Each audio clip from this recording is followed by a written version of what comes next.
Love comes to those who wait patiently. That's what Sarah's grandmother had whispered to her every night before bed, stroking her hair with wrinkled fingers. But when you're the only wolf in your pack without a mate, when you're the runt no alpha would ever choose, you learn that patience is just another word for false hope.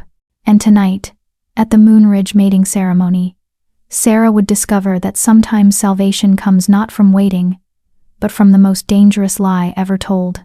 The ceremony grounds glittered under the full moon like a promise Sarah knew would never be kept. Paper lanterns swayed between ancient oak trees, casting amber light across tables laden with honey cakes and spiced wine. Laughter rippled through the crowd, bright, expectant, cruel in its ease. Every unmated wolf in the Moonridge pack had gathered here, dressed in their finest, wearing hope like perfume. Everyone except Sarah. She sat at the furthest table, the one partially hidden behind the elder oak's massive trunk, where the lantern light didn't quite reach. Her dress, a simple gray thing she'd worn to 3 ceremonies before this, hung loose on her small frame. She'd tried to make herself presentable, braided her dark hair, scrubbed her nails clean from the garden work, but there was no hiding what she was: the runt, the weakling, the wolf whose shift was so small, so pathetic, that even the Omega males looked away in embarrassment. "Did you see Liana's dress?" A voice drifted from the table nearest hers. Sarah didn't need to look to know it was Petra, one of the pack's favored daughters. Custom made from the Silver City. Alpha Rider hasn't been able to take his eyes off her all night. "Well, she's perfect for him," another girl giggled. "Strongest bloodline in 3 territories. Their pups will be legendary." Sarah's fingers tightened around her cup of watered-down wine. She should be used to this by now. 23 years old and still unmated, still alone, still watching from the shadows while others found their forever. "Sarah?" A gentle voice broke through her thoughts. She looked up to find Thomas, the pack's healer, offering her a sad smile. He was old enough to be her grandfather, with kind eyes that had seen too much disappointment. "You shouldn't sit back here alone," he said softly. "Come join the others." "I'm fine here, Thomas. Really." Sarah forced brightness into her voice. Better view of the ceremony from this angle. They both knew it was a lie. Thomas sighed, patting her shoulder before moving away. Sarah watched him go, then turned her attention to the raised platform where Alpha Blackwood stood, preparing to begin the ceremony. He was ancient by wolf standards, nearly 70, but still commanded respect with every word. "Brothers and sisters of Moonridge," his voice boomed across the grounds. "Tonight, under the harvest moon, we gather to honor our most sacred tradition. The mating ceremony bonds our pack, strengthens our bloodlines, and ensures our survival for generations to come." Sarah had heard this speech 4 times before. She could recite it in her sleep. "When I call your name, step forward. The moon goddess will guide worthy alphas to choose their mates. Trust in her wisdom, trust in our ways." The ceremony began. One by one, names were called. One by one, unmated females stepped onto the platform, and alphas strong, confident, desirable approached to claim them. The air crackled with the electric snap of mate bonds forming, that unmistakable pull of 2 souls recognizing each other. Liana was chosen first, of course. Alpha Rider practically bounded onto the platform, his eyes glowing gold with desire. The crowd cheered. Petra went next, paired with a visiting alpha from the Northern Ridge Pack. More cheers, more joy. Sarah counted 17 successful pairings before the pool of unmated females grew noticeably smaller. Sarah Thornbrook. Her name landed like a stone in still water. The chatter died. Heads turned. Sarah felt dozens of eyes on her as she stood on shaking legs and made her way to the platform. Each step felt like walking through mud. She kept her gaze down, knowing what she'd see if she looked up: pity from the elders, disgust from her peers, awkward discomfort from everyone else. She climbed the 3 wooden steps to the platform and stood in the designated spot, hands clasped in front of her to stop them from trembling. Alpha Blackwood gave her a gentle look. Sarah Thornbrook, daughter of the late Robert and Helen Thornbrook, presents herself to be chosen. Silence. Sarah counted heartbeats. 1, 2, 5, 10. No alpha moved. She'd known this would happen. Known it with bone-deep certainty. but knowing didn't make the humiliation burn any less. Somewhere in the crowd, someone coughed. A child laughed at something unrelated, the sound piercing in the quiet. "Perhaps," Alpha Blackwood began, his voice heavy with sympathy. "I'll take her." The voice came from the border of the ceremony grounds, deep and rough as gravel. Every head whipped toward the sound. A figure emerged from the tree line, a man so large he seemed to dwarf the ancient oaks themselves. He stood at least 6.5 feet tall, with shoulders broad enough to block out the lantern light behind him. Dark hair fell to his collar, framing a face of harsh angles and old scars. His eyes glowed amber in the darkness, fixed on Sarah with an intensity that stole her breath. The crowd parted like water before a stone. Sarah had never seen him before. Neither had anyone else, judging by the gasps and whispers erupting around her. "And you are?" Alpha Blackwood demanded, straightening to his full height. The protective authority in his voice was clear. The stranger climbed onto the platform with casual grace that belied his massive size. He moved like violence contained in flesh, like barely leashed power. When he spoke, his voice carried across the silent grounds. "Darian Ashford, Alpha of the Shadow Peak Pack." He turned his gaze back to Sarah, and something flickered in those amber eyes, something she couldn't read. "And I'm claiming this female as my mate." The ceremony grounds exploded into chaos. If stories like Sarah's remind you that worth isn't determined by others' rejection, subscribe to join others who believe that true strength reveals itself when we least expect it. Chapter 2. The Dangerous Lie. Shadow Peak. The name struck through the crowd like lightning. Sarah heard the whispers exploding around her, saw faces paling in the lantern light. Shadow Peak? That's the pack from the Forbidden Mountains. I heard their alpha is a savage, refuses to attend council meetings. They say he killed his own father to take the pack. Why would he come here? Why would he want her? That last question cut deepest, because Sarah was wondering the same thing. She stood frozen on the platform, staring up at the massive alpha who had just claimed her, Darian Ashford. Even his name sounded dangerous. Alpha Blackwood stepped between them, his aged face stern. "Alpha Ashford, while we appreciate your interest, the mating ceremony has protocols. You cannot simply appear and claim. The ceremony allows any unmated alpha to choose an unmated female." Darian's voice was calm, but there was steel beneath it. "I've chosen, unless your traditions are merely decorative?" A muscle twitched in Blackwood's jaw. The challenge was clear: deny Darian, and admit the ceremony was a sham. Accept him, and allow Sarah to be taken by a complete stranger from a pack with a brutal reputation. Sarah found her voice, though it came out smaller than she intended. I don't understand. You don't even know me." Darian's amber eyes fixed on her, and she felt the weight of his attention like a physical thing. Up close, she could see the scars that marked him, one cutting through his left eyebrow, another along his jaw. His face was handsome in a harsh, unforgiving way, like a cliff face, beautiful in its danger. "I know enough," he said simply. "That's not an answer, Alpha Ashford." A new voice cut through the tension. Sarah's stomach dropped as Councilman Reed stepped forward, his political smile firmly in place. Reed was the pack's chief advisor, a man who valued order and tradition above all else, especially when it suited his purposes. "Perhaps we should discuss this matter privately. I'm sure we can reach an understanding." Translation. A bribe. A reason to send this dangerous stranger away and avoid the complications his presence created. Darian didn't even look at him. "There's nothing to discuss. I've made my choice according to your traditions.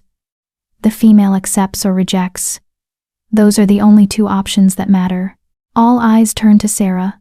Her mind raced. Accept a complete stranger? An alpha from a pack known for violence and isolation? It was insane. Suicidal, even. She should reject him immediately. Endure the humiliation of returning to her seat unchosen. And what? Wait another year? Endure another ceremony where no one wanted her? Watch her contemporaries raise their pups while she withered alone in her grandmother's cottage? The runt can't seriously be considering this. Someone muttered loud enough to carry. That decided it. Sarah lifted her chin and met Darian's gaze directly. What exactly are you offering, Alpha Ashford? Something that might have been approval flickered in his eyes. A mate bond. A place in my pack. Protection. Why me? She pressed, needing to understand. You could have any female, stronger ones, more beautiful. I could, he agreed, cutting her off. But I'm choosing you. It wasn't an answer, but the way he said it, firm, final, allowing no argument, made her believe he meant it. Whatever his reasons, they were real to him. Alpha Blackwood leaned close to her, his voice dropping to a whisper. Child, you don't have to do this. We can find another way. Another way to what? Sarah whispered back. Watch me sit alone at next year's ceremony? And the year after that? She swallowed hard. At least this way, I'll belong somewhere. Shadow Peak is dangerous, and Moonridge has been so safe for me. The bitterness leaked through before she could stop it. Blackwood's face crumpled with guilt, and Sarah immediately regretted her words. None of this was his fault. He'd been kind to her, in his way. But kindness didn't change facts. She turned back to Darian, pulse hammering in her throat. If I accept, what happens? I just leave with you? Tonight? Yes. I'd need to pack my things, say goodbye, pack light. We leave within the hour. The hour. Stars above, he was serious. This was really happening. Sarah searched his face for any sign of deception, cruelty, or the mockery she'd learned to expect. But Darian's expression remained unreadable, his amber eyes steady on hers. Not cruel, not kind. Just determined. I need one thing from you first, she said quietly. His eyebrow, the one bisected by the scar, lifted slightly. Name it. The truth. Why are you really doing this? For a long moment, Darian said nothing. The ceremony grounds had gone silent again, everyone straining to hear. Then he leaned down, his face close enough that only she could hear his next words. Because I need a mate before the Autumn Council, and you need someone to choose you. We both get what we need. That's the truth. It wasn't romantic, it wasn't even particularly kind, but it was honest, and somehow that mattered more than pretty lies. One more question, Sarah breathed. Are you going to hurt me? Something shifted in Darian's expression, a crack in that stone facade. No, he said, and this time there was something almost gentle in his voice. I'm going to protect you, even from my own pack, if necessary. Especially from my own pack, his tone seemed to say. Sarah took a shaking breath. This was madness, complete and utter madness, but sitting alone at ceremonies year after year, watching life pass her by, that was a different kind of madness, wasn't it? Then I accept. The words fell into stunned silence. Then, chaos erupted for the second time that night. Voices shouted over each other, protests from the council, gasps from the crowd, cries of disbelief.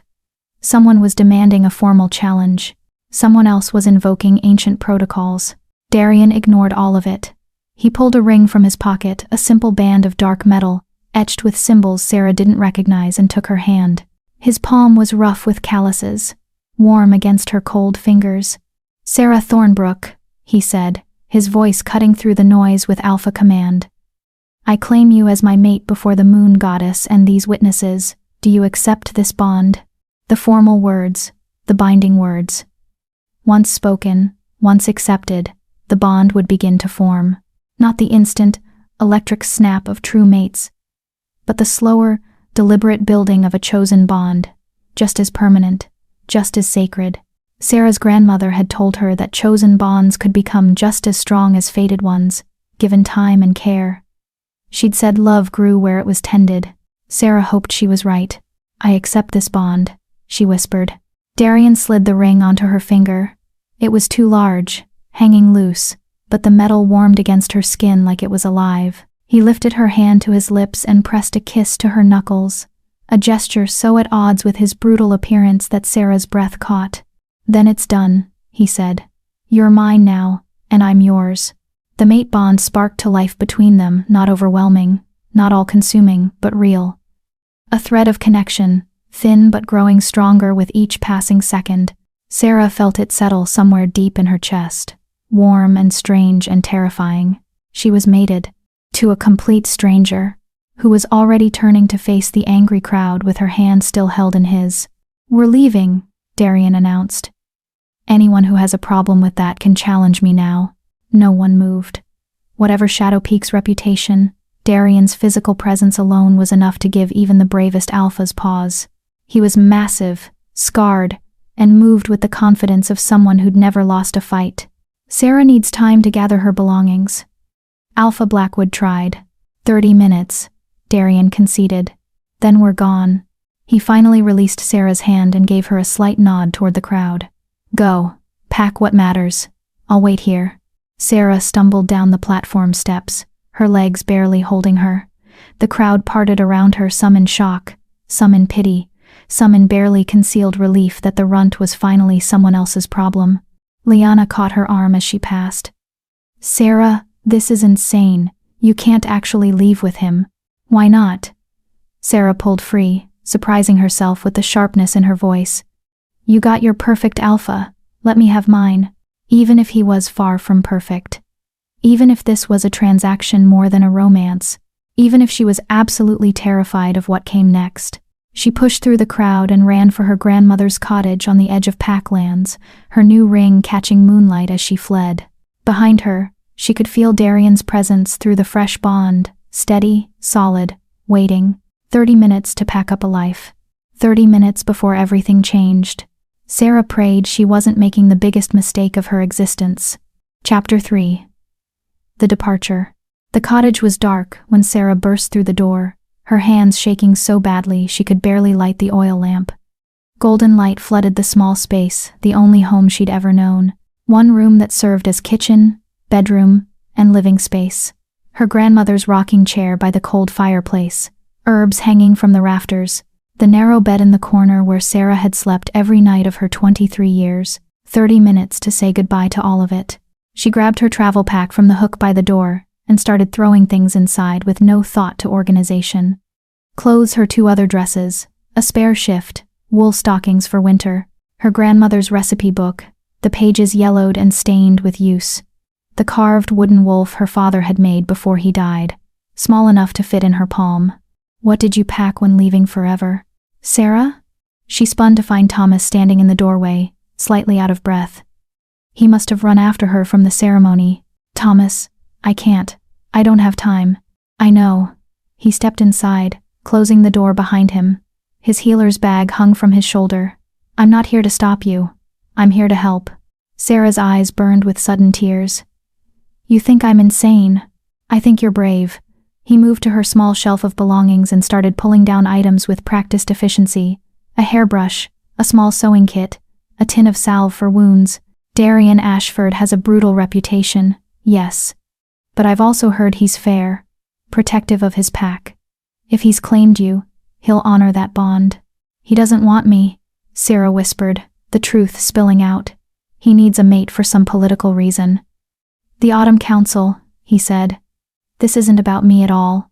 Thomas paused, meeting her eyes. "Then make it about you. You're cleverer than any wolf in this pack gives you credit for. You've survived being unwanted your entire life. That takes a strength most will never understand." He pressed the items into her hands. "Use that strength now. Show Shadow Peak what Moonridge was too blind to see." "What if I can't?" The fear finally broke through. "What if I'm just as weak as everyone thinks?" "You're not weak. You're a late bloomer." Thomas gripped her shoulders firmly. "Your grandmother knew it. I know it. Someday, that wolf inside you is going to emerge. And when it does, Sarah, you're going to be magnificent." Sarah wanted to believe him. She'd spent years waiting for her wolf to fully manifest, for the strength that was supposed to come with maturity. But at 23, still barely able to shift, still the smallest wolf in any room, hope felt like another cruel joke. Still, she nodded and continued packing. Thomas helped her gather the essentials: food for the journey, a water skin, a warm cloak. He added packets of herbs from his own bag. Valerian for sleep, willow bark for pain, yarrow for wounds. His voice dropped. "And pennyroyal in case you need to prevent." "Thomas." Sarah's cheeks burned. "I'm a healer. It's my job to prepare you for every possibility." His expression was grave. "I don't think Darien will force himself on you, but you're going into an unknown pack with an unknown alpha. Better to have options." The reality of her situation crashed over her again. She was leaving with a stranger, to a pack known for violence, where she'd have no allies, no protection, except from the very male who might become her greatest threat. "I'm terrified," she admitted. "Good. Fear keeps you alert." Thomas tied her pack closed. "But don't let it paralyze you. Remember, you're not powerless. You have a mind sharper than most, a healer's knowledge from helping your grandmother, and now a mate bond to an alpha. Those are weapons, if you're clever enough to use them." A knock at the door made them both jump. "It's time." Darien's deep voice carried through the wood. Sarah's heart lurched. She looked around the cottage one last time, memorizing every detail. The water stain on the ceiling shaped like a bird, the loose floorboard that creaked by the fireplace, the window that never quite closed all the way, letting in winter drafts. "I wish grandmother was here," she whispered. "She'd know what to do. She'd tell you to trust yourself." Thomas pulled her into a quick embrace. "Write to me if you can. Let me know you're safe." "I will." Another knock, more insistent. Sarah shouldered her pack, pulled her cloak around her shoulders, and opened the door. Darien stood on the threshold, somehow looking even larger in the confined space of the cottage grounds. Behind him, she could see torches from the ceremony grounds, the pack gathering to watch her leave. Of course they'd want to witness this spectacle. "Ready?" Darien asked. "No, not even remotely," but Sarah nodded anyway. Darien's eyes flicked to Thomas, something unreadable passing over his face. Then he reached out and took Sarah's pack from her shoulder, slinging it over his own like it weighed nothing. "Say your goodbyes. We have a long journey ahead." The walk back to the ceremony grounds felt like a death march. Wolves lined the path, some whispering, some staring openly. Sarah kept her chin up through sheer force of will. She wouldn't give them the satisfaction of seeing her crumble. Alpha Blackwood waited at the edge of pack territory, his expression troubled. "Sarah, child, if you've changed your mind." "I haven't." "Then may the moon goddess guide your path." He pressed a small pouch into her hands. "Coin." "Not much, but enough to get you home if you need it." The kindness nearly broke her. "Thank you, Alpha." Councilman Reed stood nearby, his arms crossed. "This is highly irregular. The council should have been consulted. The council can file a complaint with Shadow Peak." Darien cut him off. His hand settled on the small of Sarah's back, warm, possessive, protective. "My mate and I are leaving now." "My mate?" The words sent a shiver through her. For better or worse, that's what she was now. Darien guided her past the crowd, past the gawking faces and whispered speculation. At the tree line where pack territory ended, he paused and turned to face her. "Last chance," he said quietly. "If you're going to run, do it now. Once we cross into neutral territory, you're committed." Sarah looked back at Moonridge. At the ceremony grounds where she'd sat alone so many times. At the faces of wolves who'd never truly seen her. At Thomas, who gave her an encouraging nod from the crowd. At Leanna, who looked genuinely worried, despite everything. Then she looked up at Darien, this scarred, brutal stranger who'd chosen her when no one else would. "I'm not running," she said. Something that might have been respect flickered in his eyes. "Then stay close. The neutral territory between packs isn't safe after dark." He shifted then, and Sarah's breath caught. His wolf was massive, easily twice the size of any alpha she'd ever seen. Dark gray fur shot through with black, shoulders corded with muscle, eyes glowing amber in the darkness. He was built for battle, for dominance, for violence barely contained. He lowered himself slightly, an invitation. Sarah's wolf was too small, too weak to make the journey in shifted form. She'd have to ride. Pride warred with practicality. Pride lost. She climbed onto his back, gripping his fur tightly. The moment she settled, Darien stood and launched into the forest at a ground-eating lope. Sarah held on for dear life, the world blurring around them. Behind them, Moonridge faded into the distance. Ahead lay the unknown, and pressed against Darien's powerful form, feeling the mate bond pulse with each stride. Sarah realized with sudden clarity that she'd traded one form of danger for another. She just prayed this danger might actually keep her alive. They ran for hours. The forest changed around them from the familiar oak groves of Moonridge territory, through the neutral wildlands, and into darker, wilder woods Sarah had never seen. The trees grew taller, their branches blocking out the moonlight.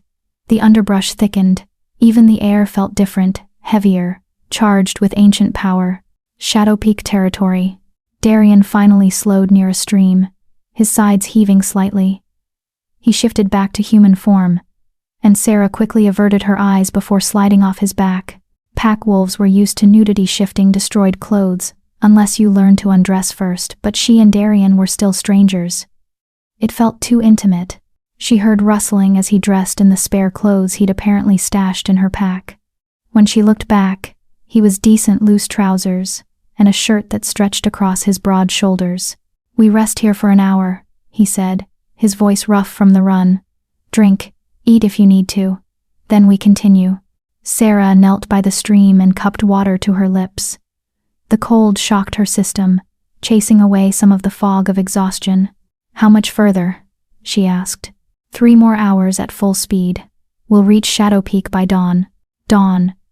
Then this strange new life would truly begin. Sarah settled against a tree trunk, pulling her cloak tight against the chill. Darian stood watch nearby, alert and tense. Even resting, he looked ready for battle. "Can I ask you something?" Sarah ventured after a moment of silence. "You can ask. I may not answer." "Fair enough. Earlier, you said you needed a mate before the Autumn Council. Why?" Darian was quiet for so long she thought he wouldn't respond. Then, pack law, an alpha must be mated to hold their position beyond age 30. "I turned 30 in 2 months. Understanding dawned. "So if you didn't find a mate, the council could challenge my right to lead, force me to step down or fight every male who thinks they could do better." His jaw clenched. "I've held Shadow Peak for 8 years. Rebuilt it from the ruins my father left. I'm not surrendering it to some ambitious fool because of an outdated law. So you needed any mate, and I was. Convenient. You were willing." He turned to look at her directly. "Don't underestimate the value of that. I don't have time for courtship or political games. You needed chosen. I needed a mate. We helped each other. It was brutally practical, unromantic. But at least it was honest." "What should I expect when we arrive?" Sarah asked. "Your pack, will they accept me?" Darian's laugh was harsh. "No. They'll hate you on principle because you're weak and from a foreign pack. They'll test you, push you, try to force you into submission or drive you away." Sarah's stomach dropped. "That's not encouraging.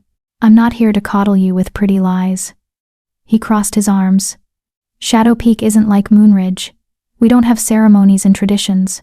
We have survival. The strong protect the weak, but they don't tolerate uselessness." "I'm not useless," Sarah said, anger sparking. "Then prove it." His amber eyes pinned her. "That's what you'll have to do every single day. Prove you deserve to be there. Prove you're more than the runt everyone sees." "And what about you?" The question burst out before she could stop it. "Will you protect me or just throw me to the wolves?" "I'll protect you from real danger, but I won't shield you from every challenge." Darian's expression was hard. "If I do, they'll never respect you. Never see you as anything but my burden. You want to survive Shadow Peak?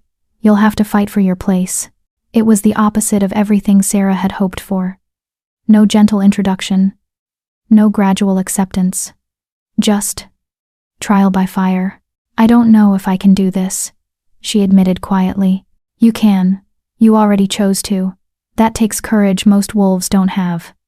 Darian pushed off the tree he'd been leaning against. "Rest now. We leave in 30 minutes. He walked to the other side of the clearing, giving her space, leaving her alone with her racing thoughts and the growing weight of what she'd agreed to. Sarah touched the ring on her finger, too large, too heavy, too real. She'd wanted to be chosen, to matter to someone. "Careful what you wish for," her grandmother's voice whispered in memory, because now she belonged to the most dangerous alpha in 3 territories, was heading to a pack that would hate her, and had no idea if she was strong enough to survive what came next. But as Sarah looked up at the unfamiliar stars, through the canopy of strange trees, one thought burned bright. She'd been unwanted for so long that even danger and uncertainty, and a mate who'd chosen her for politics felt like a chance at something more, and she'd be damned if she wasted it. Chapter 4. Shadow Peak. Dawn broke gray and cold over Shadow Peak territory. Sarah saw the pack lands long before they reached them, a valley carved between two mountain peaks, shrouded in perpetual mist. Where Moon Ridge had been open meadows and gentle hills, Shadow Peak was all sharp edges and shadows. Dark pine forests climbed the mountainsides. Stone outcroppings jutted from the earth like broken teeth. Even the air tasted different here, wilder, heavier with ancient power. Darian shifted back to human form at the valley's edge, dressing quickly while Sarah climbed down on trembling legs. 3 hours of riding had left her sore and exhausted, but she forced herself to stand straight. First impressions mattered, even when you were too tired to think. "Stay close," Darian said, shouldering her pack again. "Don't make eye contact with anyone unless I tell you to. Don't speak unless spoken to directly. And whatever happens, don't show fear." "That's a lot of don'ts," Sarah muttered. His mouth twitched, almost a smile. "Almost. Welcome to Shadow Peak." They walked down into the valley as the sun crept higher, burning away some of the mist. The pack settlement came into view gradually, not the neat cottages and communal buildings of Moon Ridge, but a sprawling collection of structures that looked like they'd grown organically from the land itself. Stone houses built into hillsides, wooden longhouses with smoke curling from their chimneys. Training yards where even now, in the early morning light, wolves sparred with brutal efficiency, and everywhere wolves, dozens of them, all turning to stare as Darian and Sarah entered the settlement. The whispers started immediately. "Is that her? She's tiny." He actually went through with it. "Look at her, she can barely stand." Sarah kept her eyes forward and her chin up, even as her heart hammered against her ribs. These wolves were different from Moon Ridge pack, harder, scarred. Every single one looked like they could kill her without breaking a sweat. Darian's hand found the small of her back again, that now familiar gesture of possession and protection. The mate bond pulsed between them, offering a thread of comfort in the sea of hostile stares. They walked through the settlement to a large stone building at its heart. The pack house, Sarah realized. Where the Alpha lived. Where she would live now. A woman waited on the steps, tall, powerful, with silvery blonde hair pulled back in a severe braid. She wore leather training gear and had the build of a warrior. Her ice blue eyes swept over Sarah with open disdain. "So this is the famous mate," the woman said, her voice dripping with contempt. "Darian, you could have at least chosen someone who looks like she could survive a week here." "Kara." Darian's voice held a warning. "Where's the council?" "Waiting in the Great Hall. They're not happy." Kara's eyes never left Sarah. "Neither is anyone else. You left for a mate and came back with this." Sarah felt her face flush. Anger battling with humiliation. But she remembered Darian's warning, "Don't show fear." She met Kara's gaze directly. "I have a name," Sarah said quietly. "It's Sarah, and I'm stronger than I look." Kara laughed sharp and cruel. "We'll see about that." She turned to Darian. "The council wants to see her. Now." "They're invoking the right of assessment." Something dark crossed Darian's face. "Of course they are. What's the right of assessment?"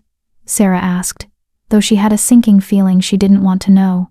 "Pack law," Kara answered before Darian could. "When an alpha brings a new mate into the pack, the council can assess whether she's worthy. Test her strength, her knowledge, her value to the pack." Her smile was predatory. "Most fail. Most don't have an alpha willing to fight for them," Darian said coldly. "Take us to the council. Let's get this over with."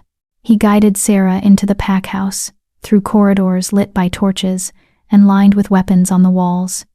Everything here spoke of warfare, of survival, of strength as the only currency that mattered. The Great Hall was exactly what Sarah expected. Massive, austere, dominated by a long table where 5 wolves sat in judgment. 3 men, 2 women, all older and radiating authority. The council that governed Shadow Peak alongside their alpha. They stood as Darian entered, showing respect for his position, but their eyes on Sarah held nothing but skepticism. Alpha Darian, the eldest man spoke, gray-haired and scarred across half his face. Welcome home. We heard rumors you'd found a mate at Moonridge. Not rumors, fact. Darian pulled Sarah forward gently. This is Sarah Thornbrook, my chosen mate. She's under my protection and entitled to all the rights of an alpha's mate. If she's worthy, one of the women said. She was middle-aged, with sharp features and calculating eyes. The council invokes the right of assessment. We must know what she brings to Shadowpeak. She brings herself. That's enough. No, the scarred man said firmly. It's not. You know our ways, Darian. You've led this pack back from the brink, but you did it by enforcing our laws. You can't ignore them now because they're inconvenient. Darian's jaw clenched. The tension in the room was thick enough to cut. Sarah stepped forward before she could second-guess herself. What does the assessment involve? 5 pairs of eyes fixed on her with surprise, apparently. They hadn't expected her to speak.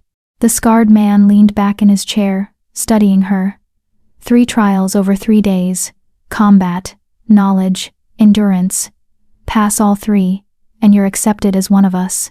Fail even 1, he shrugged. You leave Shadowpeak. The mate bond dissolves. That's not how mate bonds work, Sarah protested.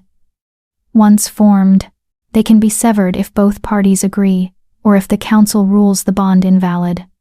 The calculating woman smiled without warmth. We've done it before. We can do it again.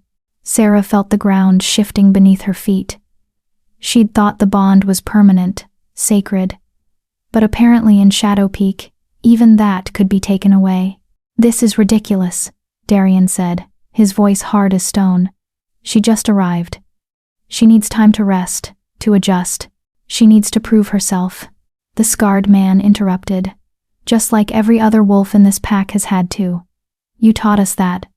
Alpha. No exceptions. No special treatment. Strength earns respect. Darian looked like he wanted to argue further, but Sarah could see the trap. If he fought too hard for her, he'd undermine his own authority, prove that he gave special treatment to his mate while demanding that everyone else earn their place. I'll do it, Sarah said quietly. Sarah, I'll do the assessment. She looked up at Darian, trying to project confidence she didn't feel. You said I'd have to prove myself every day. Might as well start now. Something flickered in his eyes, surprise, maybe even admiration. You don't have to. Yes, I do. She turned back to the council. When do we start? The scarred man smiled, a genuine smile this time, though no less dangerous. I like her spirit, Darian. Let's see if she has anything else. He stood, the other council members following suit. The first trial begins at noon. Combat. You'll face one of our wolves in the training yard. Not to death, he added, seeing Darian's expression darken, but to submission or unconsciousness. Standard dominance fight. Sarah's stomach dropped. Combat. Against wolves who'd been training their entire lives to be warriors. Against opponents who probably outweighed her by 50 pounds. She was going to lose. They all knew it. But if she didn't at least try, if she backed down now, she'd be admitting defeat before she even began. I understand, she managed. Good. The calculating woman's eyes gleamed. I suggest you spend the next few hours preparing. You're going to need it. The council filed out, leaving Sarah and Darian alone in the great hall. The moment they were gone, Darian rounded on her. You didn't have to agree to this. What choice did I have? Say no and prove I'm too weak to be here. Sarah wrapped her arms around herself, suddenly cold. At least this way, I have a chance. You have no chance. Darian's words were brutal in their honesty. Not in combat, you know that. Then why did you bring me here? The question exploded out of her, weeks of frustration and fear finally breaking through. You knew what your pack was like. You knew they'd test me. Why choose me at all if you knew I'd fail? Darian was silent for a long moment. When he spoke, his voice was quieter. Because I thought I could protect you, shield you from the worst of it until you found your footing. He shook his head. I underestimated how much the council resents me choosing an outsider. They want me to fail. Yes, at least he was honest. Sarah sank onto a bench, exhaustion and despair washing over her. I should have stayed in Moonridge, should have just accepted being alone. You could still go back. Darian sat beside her, not touching, but close enough that she could feel his presence. I could escort you to the border, tell the council the bond didn't take. You'd be free. Freedom. Back to her grandmother's cottage. Back to sitting alone at ceremonies. Back to being invisible and unwanted and slowly withering away. Or forward. Into danger and trials she'd likely fail, but at least trying. At least fighting. No, Sarah said finally. I'm staying. I'm doing this. Why? She looked up at him, this brutal, scarred alpha who'd chosen her for all the wrong reasons but hadn't lied to her once. Because for the first time in my life, someone chose me. Even if it was just for politics. Even if you need me more than want me. She touched the too large ring on her finger. That means something. And I'm not throwing it away without a fight. Darian's expression shifted, something almost like respect warming those cold amber eyes. Then we have 4 hours to prepare you. He stood, offering his hand. Come on. If you're going to lose anyway, let's make sure you lose with honor. It wasn't encouraging, but somehow, it was exactly what Sarah needed to hear. She took his hand and let him pull her to her feet. 4 hours to prepare for a fight she couldn't win. 4 hours to prove she was more than the runt everyone saw. 4 hours before her new life truly began or ended. Sarah just hoped she'd survive long enough to find out which. Chapter 5. The first trial. The training yard was packed. Word had spread fast, the new alpha's mate, the weak runt from Moonridge, was going to fight. Every wolf in Shadow Peak who could walk had gathered to watch what promised to be a spectacular humiliation. Sarah stood at the edge of the yard, trying to control her breathing. 4 hours of preparation with Darian had taught her exactly one thing. She was hopelessly outmatched. He'd shown her basic defensive stances, how to protect her throat and belly, how to fall without breaking bones. All necessary skills when you knew you were going to lose. He hadn't tried to teach her a fence. There was no point. Remember, Darian said quietly beside her. Survive as long as you can. Show courage. That matters more than winning. Easy for him to say. He'd probably never lost a fight in his life. The scarred council member Sarah had learned his name was Garrett stepped into the center of the yard. His voice boomed across the gathered crowd. By pack law, and the right of assessment, Sarah Thornbrook will face trial by combat. The fight continues until submission, unconsciousness, or... He paused. Death. Though we prefer the first 2 options. Nervous laughter rippled through the crowd. Her opponent today is Kara Steelclaw, our pack's head warrior. Of course it was Kara. The silver-haired woman who'd looked at Sarah like something she'd scrape off her boot. Kara stepped into the yard, already stripped down to fighting leathers, her muscles coiled and ready. She looked like a war goddess, beautiful, deadly, absolutely merciless. Sarah suddenly wanted to vomit. Shift and fight, or fight as human, Garrett continued. Your choice, Sarah Thornbrook. Shifting meant revealing just how pathetically small her wolf was. Fighting as human meant facing a trained warrior with nothing but the basic moves Darian had frantically taught her that morning. She chose human. At least that way, the humiliation would be slightly less visible. Sarah walked into the center of the yard on shaking legs. The crowd pressed closer, their excitement palpable. Blood sport had always drawn crowds, and she was today's entertainment. Kara circled her slowly, predatory. Last chance to run back to Moonridge, little runt. I'm not running. Sarah's voice came out steadier than she felt. Pity. Kara smiled. I was hoping you'd make this interesting. Garrett raised his hand. Fight begins on my mark. 3, 2, 1. Kara moved like lightning. Sarah barely had time to raise her arms before the first hit connected a brutal punch to her ribs that drove the air from her lungs.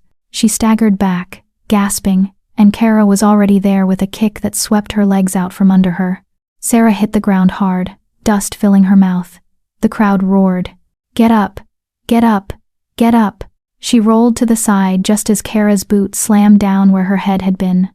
Scrambled to her feet, Arms up in the defensive stance Darian had shown her. Block the throat. Protect the belly. Kara came at her again, a flurry of strikes that Sarah could barely track, let alone block. Fists and elbows and knees, each one landing with brutal precision. Sarah's arms took most of the damage, but enough got through that she tasted blood. "Is this all you've got?" Kara taunted. Pathetic. The crowd was chanting now Kara's name, over and over. Sarah caught a glimpse of Darian at the edge of the yard, his face carved from stone. He wasn't going to intervene. Couldn't, without undermining everything. She was alone in this. Kara grabbed Sarah's arm and twisted, sending her crashing to the ground again. This time, Kara followed her down, knee pressing into Sarah's spine, hand fisting in her hair to wrench her head back, exposing her throat. "Submit," Kara growled. "Make this easier on yourself." Every instinct screamed at Sarah to give in, to end this torture. She was going to lose anyway, why prolong the agony? But then she saw them. The faces in the crowd, the satisfaction, the smugness, the absolute certainty that she was weak, worthless, exactly what they'd expected. And something in Sarah cracked. Not broke, cracked. Like ice under pressure, revealing something harder beneath. She remembered every ceremony where she'd sat alone. Every dismissive glance, every whispered insult, every moment of being invisible, unwanted, less than. "No," Sarah gasped out. "What?" I said no. With strength she didn't know she possessed. Sarah twisted in Kara's grip, not breaking free, but shifting just enough to get her elbow into Kara's ribs. It wasn't much. Barely made Kara grunt, but it was enough to loosen her hold for a fraction of a second. Sarah rolled, kicking out wildly. Her foot connected with something Kara's shin, and then she was scrambling away, putting distance between them. The crowd had gone quiet. Sarah stood, swaying, blood dripping from her split lip. Every part of her body screamed in pain, but she raised her fists again. "I'm not submitting," she said clearly. Kara's expression shifted surprise, giving way to something that might have been respect, or might have been anger at being denied an easy victory. "Your funeral," Kara said. She attacked again, but this time Sarah was ready, not skilled enough to win, but determined enough to make it cost something. She blocked what she could, rolled with the hits she couldn't avoid, and refused to stay down. Again and again, Kara put her on the ground. Again and again, Sarah got back up. The crowd's bloodlust shifted to something else, a kind of horrified fascination. This wasn't supposed to happen. The runt was supposed to break quickly, submit like any sensible wolf outmatched by a superior opponent. But Sarah kept getting up. "Stay down," Kara snarled, frustration leaking through her controlled demeanor. "Make me." Sarah spat blood into the dust. They clashed again. This time, when Kara reached for her, Sarah remembered something Thomas had taught her years ago when dealing with aggressive patients used their momentum against them.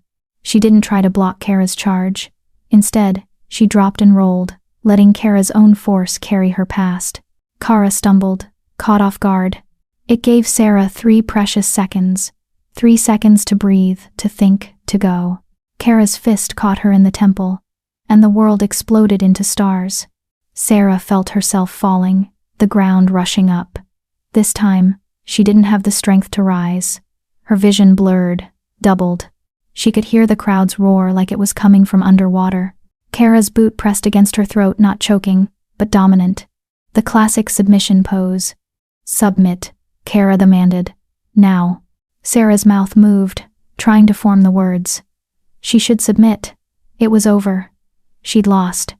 Continuing would just mean more pain. But through her blurred vision, she saw Darian. Saw something in his expression, not disappointment, not pity, pride. She'd lost the fight. But she hadn't lost herself. Sarah gasped against the pressure on her throat. "I submit." The words tasted like ash, but they were necessary. Fighting to unconsciousness would prove nothing except stubbornness. Kara immediately removed her boot and stepped back. The crowd erupted, some disappointed at the lack of bloodshed, others impressed despite themselves. Garrett's voice cut through the noise. Trial by combat failed, but... He paused, and Sarah saw him exchange a glance with the other council members. Sarah Thornbrook showed courage in the face of certain defeat. She has earned the right to attempt the second trial. Sarah lay in the dust, too exhausted to feel relief. She'd failed, just like everyone expected. The fact that she'd made it slightly less pathetic than anticipated didn't change the outcome.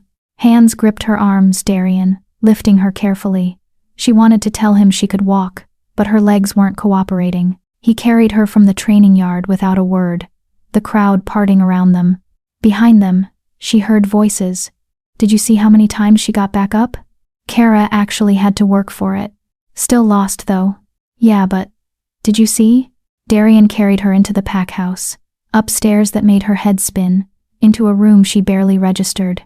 He laid her on a bed soft, impossibly soft after the hard-packed earth of the training yard. Stay still, he ordered. I'll get the healer. Wait. Sarah caught his arm with trembling fingers. Was it completely pathetic? Darian looked down at her, and for the first time, she saw his expression soften. No, it was brave. Foolish, but brave. I lost. You lost with honor. In Shadow Peak, that matters. He gently removed her hand from his arm. Rest now.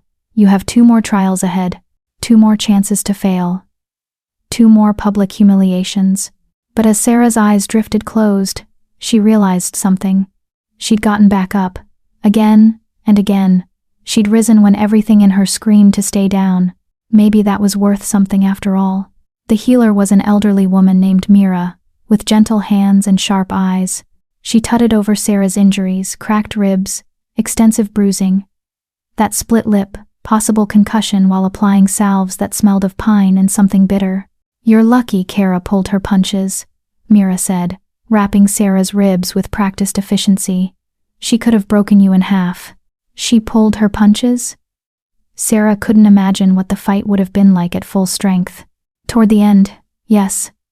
After you kept getting up, she stopped trying to destroy you and started trying to make you submit. Mira's eyes crinkled. Take it as the compliment it was meant to be. Darian stood by the window, silent. He'd been there the entire time Mira worked, watching with that unreadable expression. The second trial is tomorrow? Sarah asked, wincing as Mira pressed something cold against her bruised face. Day after tomorrow, Darian corrected. You need time to recover. The council agreed to give you 2 days between trials. Small mercies. What's the second trial? Sarah asked. Knowledge, Garrett said. Yes. They'll test your understanding of pack law, healing, history, survival skills. Darian turned from the window. It's oral examination before the full pack. You'll answer questions until they're satisfied, or until you fail to answer correctly 3 times. So the opposite of the physical trial, this one would test her mind. Her one actual strength. I can do that, Sarah said with more confidence than she felt. Don't underestimate it, Mira warned, finishing her wrapping. The council will ask obscure questions, trick questions. They're trying to eliminate you, remember? They won't make it easy. Nothing here is easy, Sarah muttered. Mira patted her hand. No. But you're still here. That's more than most outsiders can say. She gathered her supplies. Rest, eat, heal. You'll need your strength. After she left, silence filled the room. Sarah stared at the ceiling, dark wood beams, so different from her grandmother's cottage, and tried not to think about how much everything hurt. You fought well, Darian said finally. I lost. You fought well, he repeated, emphasis on each word. The pack saw that. They're talking about you now, not about how weak you are, but about how you refuse to quit. That matters. Does it matter enough? Sarah turned her head to look at him, ignoring the spike of pain. Will they accept me if I fail the other trials? Darian's expression closed off again. I don't know. Honest to the end. Sarah closed her eyes, exhaustion pulling at her. Thank you for being honest. Everyone else just lies to make people feel better. I'm not everyone else. No, you're really not. She felt the bed dip as Darian sat on the edge, not close, maintaining proper distance, but present. The mate bond, he said quietly. Can you feel it? Sarah searched inside herself, past the pain and fear, to that thread of connection. It was stronger than before, pulsing steadily like a second heartbeat. Yes. It's supposed to be uncomfortable if we're too far apart for too long. That's why I stayed during the healing. He stood. I'll be in the next room if you need anything. Rest now. He moved toward the door. Darian? He paused, looking back. Why did Kara pull her punches at the end? For a moment, she thought he wouldn't answer. Then, because even Shadow Peak's hardest warriors respect courage. You showed her something unexpected. She responded in kind. Will that be enough for the pack to accept me? I don't know, he said again. But it's a start. He left, closing the door softly behind him. Sarah lay in the darkness, cataloging her injuries, her failures, her small victories. She'd survived day 1 in Shadow Peak, barely, painfully, but she'd survived. 2 more trials ahead. 2 more chances to prove herself or fail completely. Through the window, she could hear the pack settling in for the night voices, laughter, the sounds of a community she desperately wanted to belong to but had no idea how to reach. The ring on her finger caught moonlight, still too large, still foreign, but slightly less so than yesterday. Sarah closed her eyes and let exhaustion claim her, hoping that tomorrow would bring clarity along with the inevitable pain. In the room next door, Darian sat awake, listening to his mate's breathing slow into sleep, and wondering if he'd made a terrible mistake or the best decision of his life. Time would tell. It always did. Chapter 6. The Second Trial. 2 days passed in a blur of pain and preparation. Sarah spent the first day barely able to move, her body one massive bruise. Mira visited twice daily with fresh salves and stern instructions to rest. Darian brought her meals simple but nourishing and stayed long enough to ensure she ate, then disappeared to handle pack business. The second day, Sarah forced herself out of bed. She couldn't afford to rest when the knowledge trial loomed. She spent hours with a stack of books Darian had brought her, histories of Shadow Peak, guides to pack law, healing texts that made her head spin with their complexity. You can't memorize everything in 2 days, Darian said, watching her from the doorway as she pored over yet another dense volume. Then I'll memorize what I can and improvise the rest. Sarah didn't look up from the page, detailing ancient territorial disputes. Knowledge is the one thing I might actually be good at. The council knows that. They'll try to catch you off guard.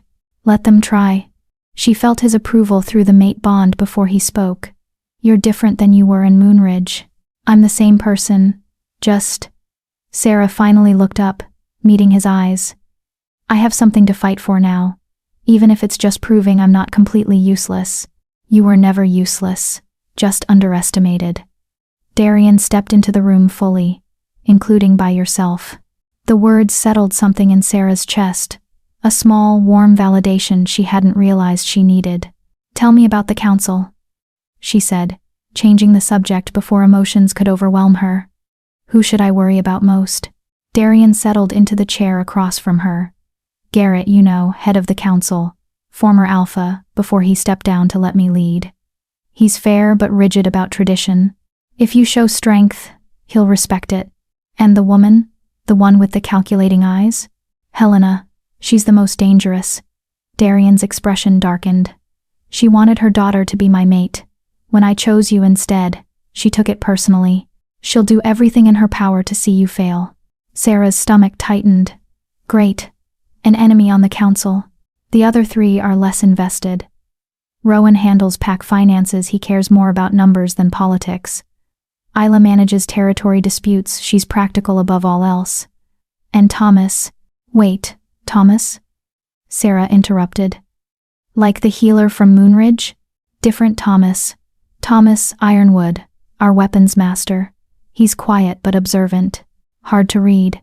So she had one definite enemy, one potential ally in Garrett, if she proved herself, and 3 unknowns. Not the worst odds, but not comforting either. What kind of questions will they ask? Darian leaned back, considering. Pack law, definitely. Helena will probably ask about mating traditions and alpha succession, trying to catch you admitting you're not qualified to be an alpha's mate. Garrett might focus on Shadow Peak history, testing your commitment to learning about your new pack. And the others? Could be anything. Healing, hunting, territorial law, combat strategy despite your obvious weakness in that area. He paused. The key is to answer confidently even when you're not certain. Uncertainty reads as weakness here. Sarah nodded, making mental notes. How long does the trial usually last? Until they're satisfied, or until you fail 3 questions. Could be an hour, could be 3. His eyes held hers. Pace yourself. Don't let them rattle you. Easier said than done, but Sarah appreciated the advice. That night, she dreamed of questions with no answers, of standing before a crowd that laughed as she fumbled for words. She woke before dawn, heart racing, and spent the remaining hours reviewing everything she'd learned until the words blurred together. When the sun finally rose, Sarah dressed carefully in the simple but clean clothes Darian had provided. She braided her hair back tightly, leaving her face exposed. No hiding today. Ready? Darian asked when she emerged from the bedroom. No, but I'm doing it anyway. His mouth quirked that almost smile again. That's becoming your motto. Could be worse ones. They walked to the great hall together, Sarah's heart pounding with each step.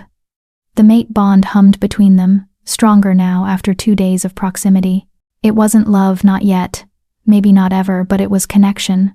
Solidarity. She wasn't completely alone. The great hall was packed even fuller than the training yard had been. Apparently knowledge trials were just as entertaining as combat. The council sat at their long table, elevated slightly so they could look down on whoever stood before them. Sarah saw Helena's satisfied smirk and felt her resolve harden. She would not give that woman the satisfaction of watching her crumble. Garrett stood as Sarah approached. Sarah Thornbrook, you have passed the first trial through demonstration of courage. Today, you face the second trial, knowledge. You will answer questions about pack law, history, survival, and any other topic the council deems relevant. 3 failures mean elimination. Do you understand? I understand. Then let us begin. Garrett sat, and Helena immediately leaned forward. First question, Helena said, her voice sharp. Recite the 3 primary laws of pack hierarchy. Easy. Sarah had memorized these on day 1. First law, the alpha's word is absolute in matters of pack security and survival.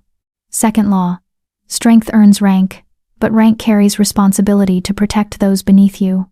Third law, challenge for position must be witnessed and fought fairly, or the challenger is exiled. Helena's smile tightened. Correct. Second question, what are the grounds for dissolving a mate bond? Here was the trap. Helena wanted her to admit there were legitimate reasons to dissolve Sarah's bond with Darian. According to ancient law, a mate bond can be dissolved only through mutual agreement of both parties. Death of one party, or council ruling in cases of severe harm, betrayal, or proven incompatibility that threatens pack stability. Sarah kept her voice steady. However, council rulings on bond dissolution are rare and require unanimous vote, as interfering with mate bonds is considered a grave action against the moon goddess's will. She'd added that last part from a footnote in one of the older texts. Helena's expression soured. Clearly she'd hoped Sarah wouldn't know about the unanimous vote requirement. Correct, Helena bit out. Garrett took the next question. Name the 3 territories that border Shadow Peak, and the treaties that govern our relationships with them. Sarah drew on the history she'd absorbed. To the north, the Frostbite Pack under Alpha Kale. We have a non-aggression treaty established 20 years ago after the border wars. To the east, neutral territory claimed by no pack, governed by general interpack law. To the south, the Moonridge Pack, she kept her voice neutral, with whom we have no formal treaty, but maintain peaceful relations through trade agreements. And to the west? Garrett prompted. To the west are the Forbidden Peaks, claimed by no pack because the terrain is considered too dangerous for settlement. By tradition, it serves as a buffer zone. Correct, Garrett nodded, something like approval in his eyes. The questions continued. Rowan asked about pack finances and resource management. Isla questioned her on territorial dispute resolution. Thomas Ironwood, the quiet weapons master, asked about the properties of various metals used in weapon making, a trick question, since it seemed unrelated to pack knowledge, but Sarah remembered enough from helping her grandmother identify tools to answer adequately. An hour passed. Then 2. Sarah's throat grew dry from talking, but she hadn't failed a single question yet. She could see the frustration building on Helena's face, the growing respect on Garrett's. The crowd had gone quiet, leaning forward to hear every question and answer. Healing question, Helena said abruptly. A pack member is bitten by a silver-tipped arrow. What's your immediate treatment? Silver poison to werewolves. Deadly, if not treated quickly. Sarah's mind raced through Thomas's lessons back in Moonridge, and the healing texts she'd studied. First, shift the victim to human form if possible. Healing is faster in human form. Second, remove the arrow but don't pull straight back. Silver barbs often break off inside the wound. Cut around it if necessary. Third, pack the wound with yarrow to slow bleeding and draw out poison. Fourth, create a poultice of activated charcoal and honey to draw out remaining silver. Fifth, keep the victim hydrated and monitored for silver sickness, fever, seizures, organ failure.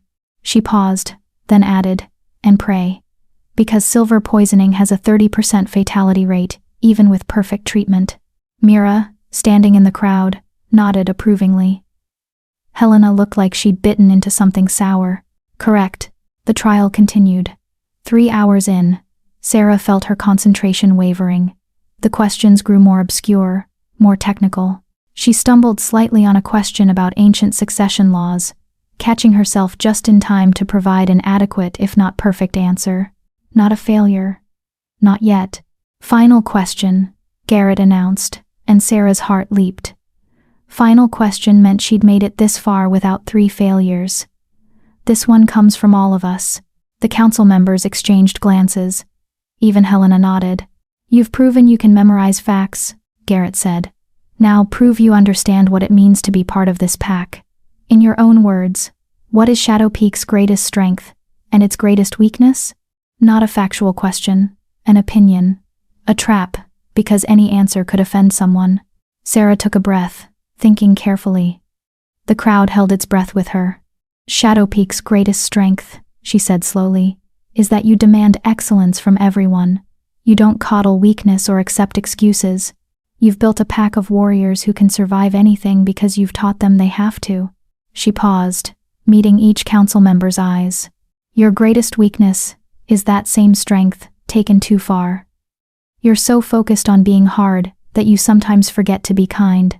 You test everyone so ruthlessly that you might break someone who just needs time to grow into their strength. Her voice grew firmer. I'm that someone. I'm the wolf you would have discarded as useless. But I'm also the wolf who got back up 15 times in the training yard, who spent 2 days studying until my eyes burned, who will keep fighting for my place here no matter how many times you knock me down. Your weakness is that you almost missed what I could become because you were too focused on what I am. Silence crashed over the hall. Sarah had just criticized Shadow Peak, their traditions, their methods, their pride in front of the entire pack. It was either the bravest or stupidest thing she'd ever done. Garrett stared at her for a long moment. Then, slowly, he began to smile. Well, he said. That's certainly an answer. Is it correct? Sarah asked, because she genuinely didn't know. There is no correct answer to an opinion question, Helena snapped. But it's honest, Garrett interrupted. And it shows understanding of who we are. Both are light and shadow. He looked at the other council members. I vote to pass her on the second trial. Agreed, said Rowan. Agreed, said Isla. Agreed, said Thomas Ironwood quietly. All eyes turned to Helena. She looked like she wanted to refuse, to find some technicality that would fail Sarah despite everything, but she was trapped by the council's own rules. Agreed. She finally bit out. She passes. Garrett stood. Sarah Thornbrook has passed the second trial through demonstration of knowledge and wisdom. She has earned the right to attempt the third and final trial. The crowd erupted, some cheering, some grumbling, all surprised. Sarah swayed on her feet, exhausted beyond measure. 3 hours of mental combat had drained her as thoroughly as Kara's fists. Darian was there suddenly, steadying her with a hand on her elbow. You did it, he murmured, and she heard genuine pride in his voice. One more, Sarah whispered back. One more trial. One more, he agreed. But as he guided her from the hall, past the staring pack members and the frustrated Helena, Sarah couldn't help but wonder. If the combat trial had tested her body and the knowledge trial had tested her mind, what could possibly be left for the third trial? What did endurance mean in a pack like Shadow Peak? She had a feeling she was about to find out, and that terrified her more than either of the previous trials combined. You're absolutely right. Chapter 7 wrapped up too conclusively with the epilogue and the end. Let me rewrite Chapter 7 to remove the premature ending and create proper flow into Chapter 8. Chapter 7. The final trial. Sarah had 1 day to recover before the third trial. 1 day to prepare for endurance, whatever that meant in Shadow Peak's brutal terms. It's not physical, Darian explained as they walked through the packlands the morning after her knowledge trial. He'd insisted she needed fresh air, needed to see more of the territory that might become her home. The combat trial tested your body. This tests something deeper. My spirit? Sarah guessed, watching pack members train in the distance. Some nodded to her as they passed, not friendly, but acknowledging. A change from the open hostility of days before. Your will. Your ability to endure what breaks most wolves. Darian's jaw tightened. I won't lie to you, it's the worst of the 3 trials. The one that makes wolves who pass the first 2 willingly leave. Fear coiled in Sarah's stomach. What happens during it? You'll be isolated. Alone in the wilderness for 3 days and nights with nothing but the clothes on your back. You have to survive and make it back to Packlands by the 3rd dawn. That doesn't sound so terrible. I know basic survival. That's not the hard part. Darian stopped walking, turning to face her fully. The hard part is that you'll be given a choice on the 2nd night. The council will send someone with an offer. Come back now. Admit you can't handle Shadow Peak, and leave with dignity. Or stay out there alone and prove you belong. Understanding dawned. It's a test of commitment. They want to see if I'll quit. Most do, when you're cold, hungry, alone in the dark with nothing but your thoughts. He shook his head. Doubt becomes louder than any physical pain. The question becomes, is this pack worth it? Is this life worth suffering for? And if I come back early? The bond dissolves. You leave. We both go on with our lives as if this never happened. The casualness in his voice stung, even though Sarah knew he was just being practical. Their bond was one of convenience, not love. Of course he'd move on easily. But if I stay? She asked. If you stay and make it back on the 3rd dawn, you're accepted. Fully. No more trials, no more questions. You become Pack.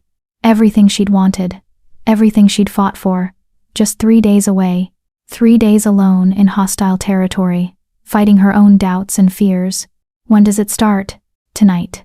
Darian resumed walking. At sunset, you'll be escorted to the boundary and released. From there, you're on your own. Sarah's pulse quickened. Tonight. No more time to prepare.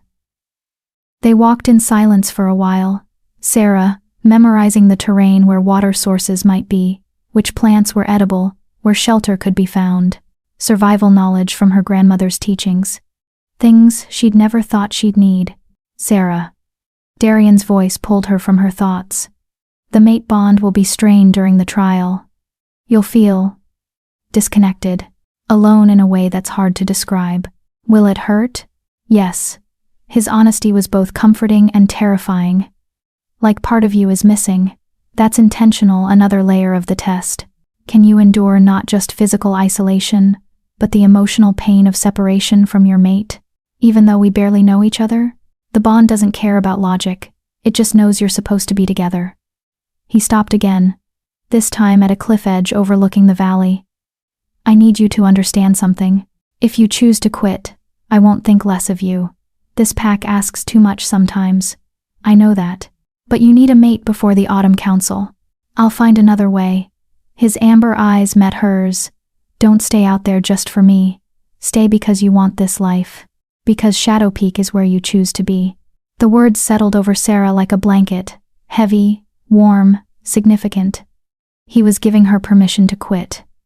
To walk away without guilt, which somehow made her more determined to stay. I'm not quitting, she said firmly.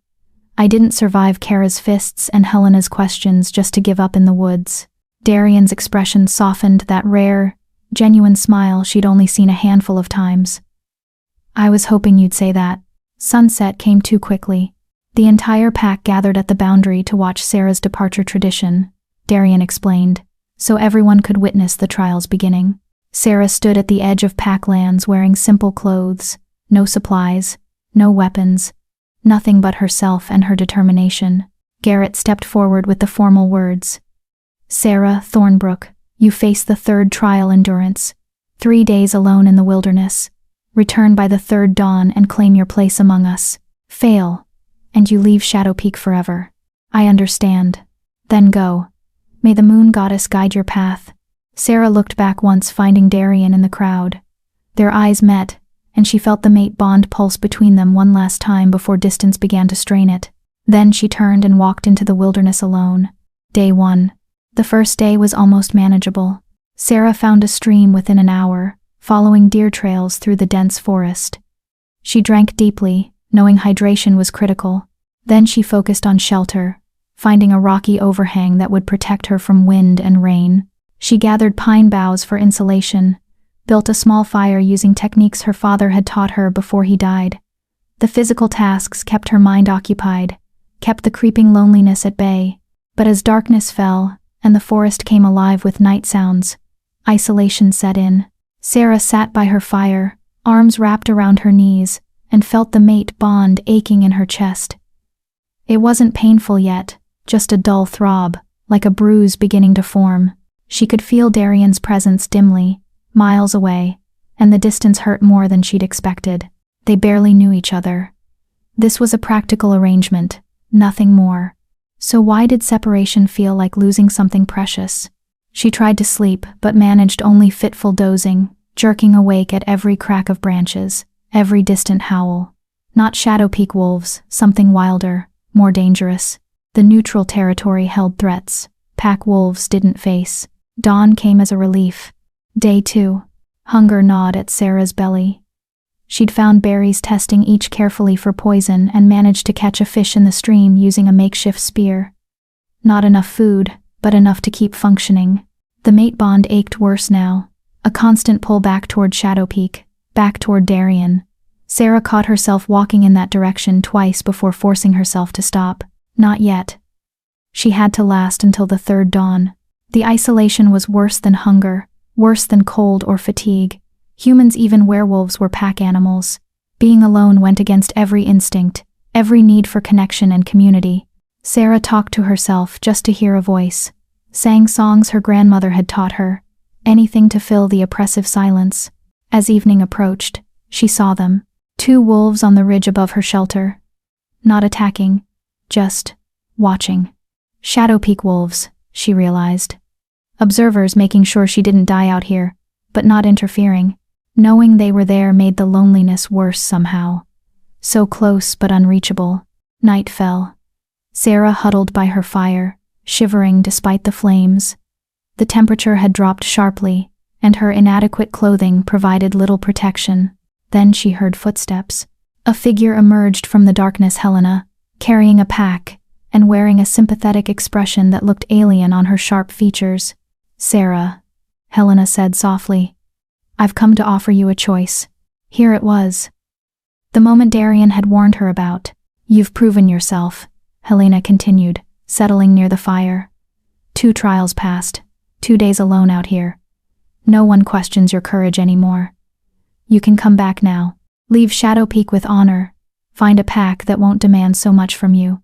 She opened the pack, revealing food, water, warm clothes. Or you can take these supplies and stay until dawn tomorrow. No one needs to know I helped you. We'll say you endured on your own. The temptation was crushing.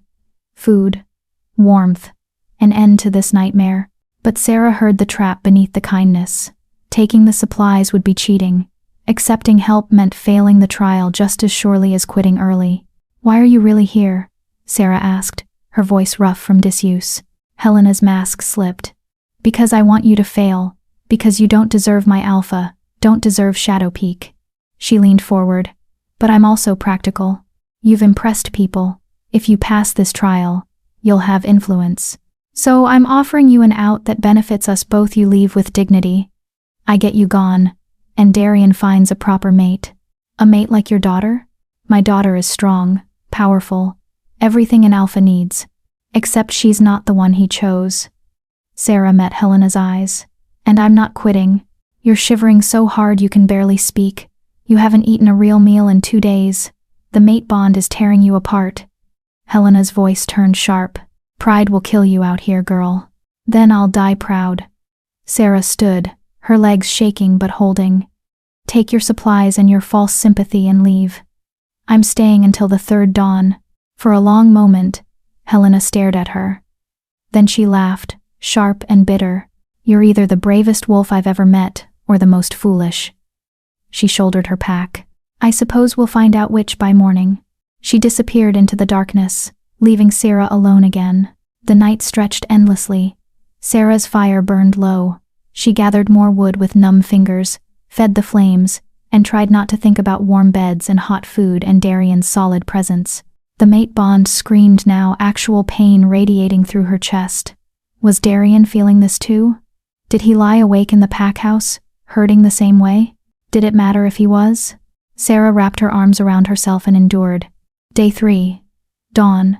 Sarah wasn't sure she'd actually slept, or just passed in and out of consciousness. Gray light filtered through the trees, and for a moment she couldn't remember where she was. Then it hit her, the third dawn. She'd made it. She had to get back to Packlands. Standing took 3 attempts. Her body had decided overnight that moving was optional, but Sarah forced herself upright, stamped out the remains of her fire, and began the journey back. Her sense of direction was usually good, but exhaustion and hunger made everything hazy. The mate bond helped. That aching pull toward Darian was a compass pointing home. Home. When had she started thinking of Shadow Peak as home? The sun climbed higher. Sarah stumbled over roots, caught herself on trees, and kept moving. 1 foot forward, then the other. Again. Again. She lost track of time. Lost track of everything except the need to keep moving. Then she heard them voices. The sound of Packlands. Sarah emerged from the tree line and saw them. The entire pack gathered at the boundary, waiting. Darian stood at the front, his face carved from stone but his eyes burning as they found her. She'd made it. Sarah took 3 more steps onto pack territory, and her legs finally gave out. Strong arms caught her. Darian, somehow there instantly. I've got you, he murmured. You made it. You're home. Garrett's voice boomed over the crowd. Sarah Thornbrook has endured 3 days alone and returned at the third dawn. She has passed the final trial. He paused, and when he spoke again, there was genuine warmth in his voice. Welcome to Shadow Peak, Sarah Ashford. Welcome home, Ashford. Not Thornbrook. Her mate's name, officially hers now. The pack erupted into howls, the traditional celebration for a new member. Not all the voices were enthusiastic, but enough were genuine that tears stung Sarah's eyes. You did it, Darian said against her hair, holding her upright. I didn't think I hoped, but I wasn't sure you'd last. Not quitting is kind of my thing now, Sarah managed, her voice breaking. He laughed, actually laughed, the sound rumbling through his chest. Yeah, I noticed. Mira appeared with blankets and soup. Kara pushed through the crowd, and Sarah tensed, but the warrior's expression wasn't hostile. You're tougher than you look, little runt, Kara said. Anyone who endures 3 days alone and walks back on their own feet has earned respect. She held out her hand. Welcome to the pack. Sarah stared at the offered hand for a moment, then took it. Kara's grip was firm but not crushing. Thank you, Sarah whispered. More pack members came forward, introducing themselves, offering congratulations, some grudging but present. Even Helena approached, her expression sour but resigned. You passed, Helena said stiffly.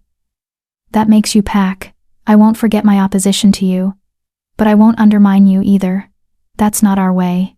It wasn't friendship, but it was acceptance. Sarah would take it. The celebration began as the pack led her back to the settlement. Food was being prepared, fires lit for the welcoming feast. Sarah walked on, shaking legs, supported by Darian, and let herself feel it relief, triumph. and the overwhelming sense of finally belonging somewhere. But as the day wore on, and Sarah regained her strength, she couldn't shake a nagging feeling. The trials were over, yes. She'd been accepted into Shadow Peak, but real life was just beginning. And something in the way some pack members watched her, not hostile, but calculating, told her that passing the trials was only the first test. Living up to being an alpha's mate, that would be the real challenge. Chapter 8. The Challenge. Winter arrived early in Shadow Peak territory. 2 weeks had passed since Sarah's acceptance into the pack, and she was still adjusting to her new role. Being an alpha's mate came with responsibilities she hadn't anticipated: mediating disputes, attending council meetings, representing Shadow Peak at interpack gatherings. It was exhausting and exhilarating in equal measure. Sarah woke to find frost coating the windows, her breath misting in the cold air. Beside her, Darian still slept, a rare sight, since he usually rose before dawn. She took a moment to study him in the gray morning light, still marveling at how much had changed. The mate bond thrummed steadily between them now, growing warmer with each passing day. Not the explosive, fated mate connection of legends, but something they were building together through countless small moments. Shared meals, late-night conversations, his hand finding hers during pack meetings, her learning to read his silences. Darian's eyes opened, amber and alert immediately. "You're staring." "You're stareable," Sarah countered, making him huff a laugh. "That's not a word. It is now." She stretched, wincing at the soreness in her shoulders. Yesterday's training with Kara had been brutal. The warrior had taken Sarah on as a personal project, determined to make her at least marginally competent in combat. "How are the ribs?" Darian asked, sitting up. "Only moderately screaming." Sarah had discovered that while she'd never be a warrior like Kara, she could learn to defend herself adequately. More importantly, the regular training had built muscle and stamina she'd never possessed in Moonridge. A sharp knock interrupted their morning. Darian frowned. Visitors this early usually meant trouble. "Enter," he called. Garrett pushed through the door, his expression grim. "We have a situation. Council meeting in 10 minutes. "What kind of situation?" Darian was already moving, pulling on clothes with practiced efficiency. "The kind with teeth." Garrett's eyes flicked to Sarah. "You should come too. This concerns you directly." Dread coiled in Sarah's stomach as she dressed quickly. Situations that concerned her specifically were never good. The council chamber was tense when they arrived, all 5 members present, plus Kara and several senior pack members. Everyone looked worried. "Alpha Darian, Sarah," Helena began without preamble. "We've received a formal challenge." "From who?" Darian's voice went dangerously quiet. "Alpha Royce of the Iron Ridge Pack." Garrett slid a sealed letter across the table. "He's invoking the ancient right of contest." Sarah watched Darian's face go stone cold as he read the letter. His jaw clenched, the only sign of emotion. "This is ridiculous," he said finally. "The right of contest hasn't been invoked in 50 years. "What is it?" Sarah asked, looking between the council members. "What's the right of contest?" Rowan, the finance keeper, spoke up. "Ancient pack law. If an alpha takes a mate from outside the pack, any unmated alpha from a neighboring territory can challenge the bond within the first month. They claim the outsider mate for themselves through combat." Sarah's blood ran cold. "Challenge the bond? You mean, he wants to fight Darian for you," Kara said bluntly. "Winner takes the mate. It's barbaric, but it's legal under the old laws." "I don't get a say in this?" Anger sparked through Sarah's fear. "I'm just property to be won?" "According to the old laws, yes," Helena said, and there was something almost sympathetic in her expression. "The right of contest comes from a time when alliances were forged through forced matings. It's outdated, but it's still technically enforceable." Darian slammed his fist on the table, making everyone jump. "I won't honor this. Royce can take his challenge. And, if you refuse, Shadow Peak is labeled Oathbreakers," Garrett interrupted firmly. "Every pack in the region will have grounds to declare us outcast. We'll lose all trading rights, all treaties, all protection under interpack law. So we're trapped," Sarah said quietly. "Yes." Garrett met her eyes. I'm sorry, Sarah, but Darian will have to fight. Sarah's mind raced. She'd heard of Alpha Royce. Iron Ridge Pack was known for its brutality, and Royce himself had a reputation for cruelty. He'd gone through 3 mates already, each one dying under mysterious circumstances, and now he wanted her. When? Darian asked, his voice deadly calm. 3 days from now. Neutral territory, witnessed by representatives from all neighboring packs. Garrett paused. It's to the death, Darian. Or until one alpha yields, but Royce won't yield. Neither will I. Darian's amber eyes burned. He's been looking for an excuse to challenge me for years. This isn't about Sarah, it's about taking Shadow Peak. Actually, Helena said slowly. According to the letter, if Royce wins, he only claims Sarah. Shadow Peak remains yours. That's the terms he set. Something cold slithered down Sarah's spine. Why would he want me specifically? He doesn't even know me. Because you're the weak point. Isla, the territory manager, said matter-of-factly. You're an outsider, a former runt, and you've only been in Shadow Peak 2 weeks. Royce sees you as an easy target. Humiliate Darian by taking his mate, weaken his standing among the packs. It's a power play, Darian agreed grimly. And a smart one. If I lose you, I look weak. Other alphas will start circling, looking for more vulnerabilities. Sarah felt sick. She'd become a liability, exactly what she'd feared.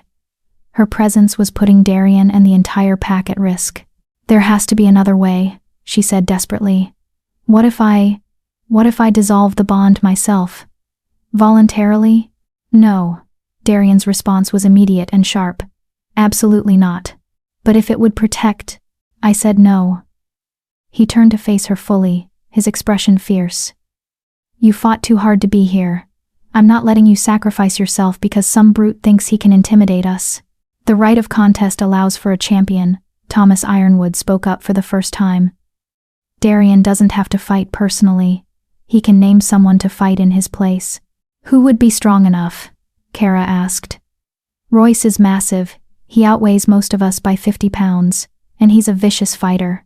I'll fight him myself, Darian said flatly. No one else risks their life for my mate. The possessiveness in his voice sent warmth through Sarah, despite the dire circumstances. He wasn't going to abandon her, wasn't going to let her be taken. But could he win? What are Royce's chances? Sarah asked Garrett directly. Honestly, the old alpha considered for a long moment. In a fair fight? Darian wins. He's faster, smarter, more controlled. He paused. But Royce doesn't fight fair. He'll use every dirty trick, every advantage, and he's bigger, has longer reach. It'll be close. Too close. Sarah could read it in everyone's faces. They were worried. Really worried. I need to see him, Sarah said suddenly. Before the fight, I need to meet Alpha Royce. Absolutely not, Darian said. Why not? If he's so determined to claim me, I want to look him in the eye. Understand what we're dealing with. Sarah's mind was already working. Knowledge is power, right? Maybe I can find something, a weakness, a tell, anything that might help. Or he'll intimidate you, break your spirit before the fight even begins, Helena countered. That's what he wants. Then I won't let him. Sarah stood straighter. I survived 3 trials to be here. I can handle meeting the alpha who thinks I'm weak enough to steal. Kara laughed suddenly, sharp and approving. I like that fire. Let her go. Worst case, she learns nothing. Best case, she rattles him by showing she's not afraid. It's too dangerous, Darian insisted. Everything about this situation is dangerous. Sarah shot back. At least let me try to help. I'm not going to sit here doing nothing while you fight for my life. Their eyes locked, amber meeting brown, and Sarah felt the mate bond pulse between them. She pushed every ounce of determination through it, letting him feel her resolve. Finally, Darian exhaled sharply. Fine, but I'm coming with you, and Kara, and a full security detail. Deal. Garrett stood. I'll send word to Royce that you're requesting a meeting. He'll probably agree. Alphas like him enjoy showing off their dominance. He looked at Sarah with something like respect. You've got courage, girl. Let's hope it's enough. As the council dispersed, Sarah felt Darian's hand find hers, squeezing gently. You don't have to do this, he said quietly. Yes, I do. Sarah squeezed back. You've fought for me since the moment we met. It's time I fought for us too. His expression softened. When did you get so brave? The moment a giant alpha told me to act like I was his. Sarah managed a small smile.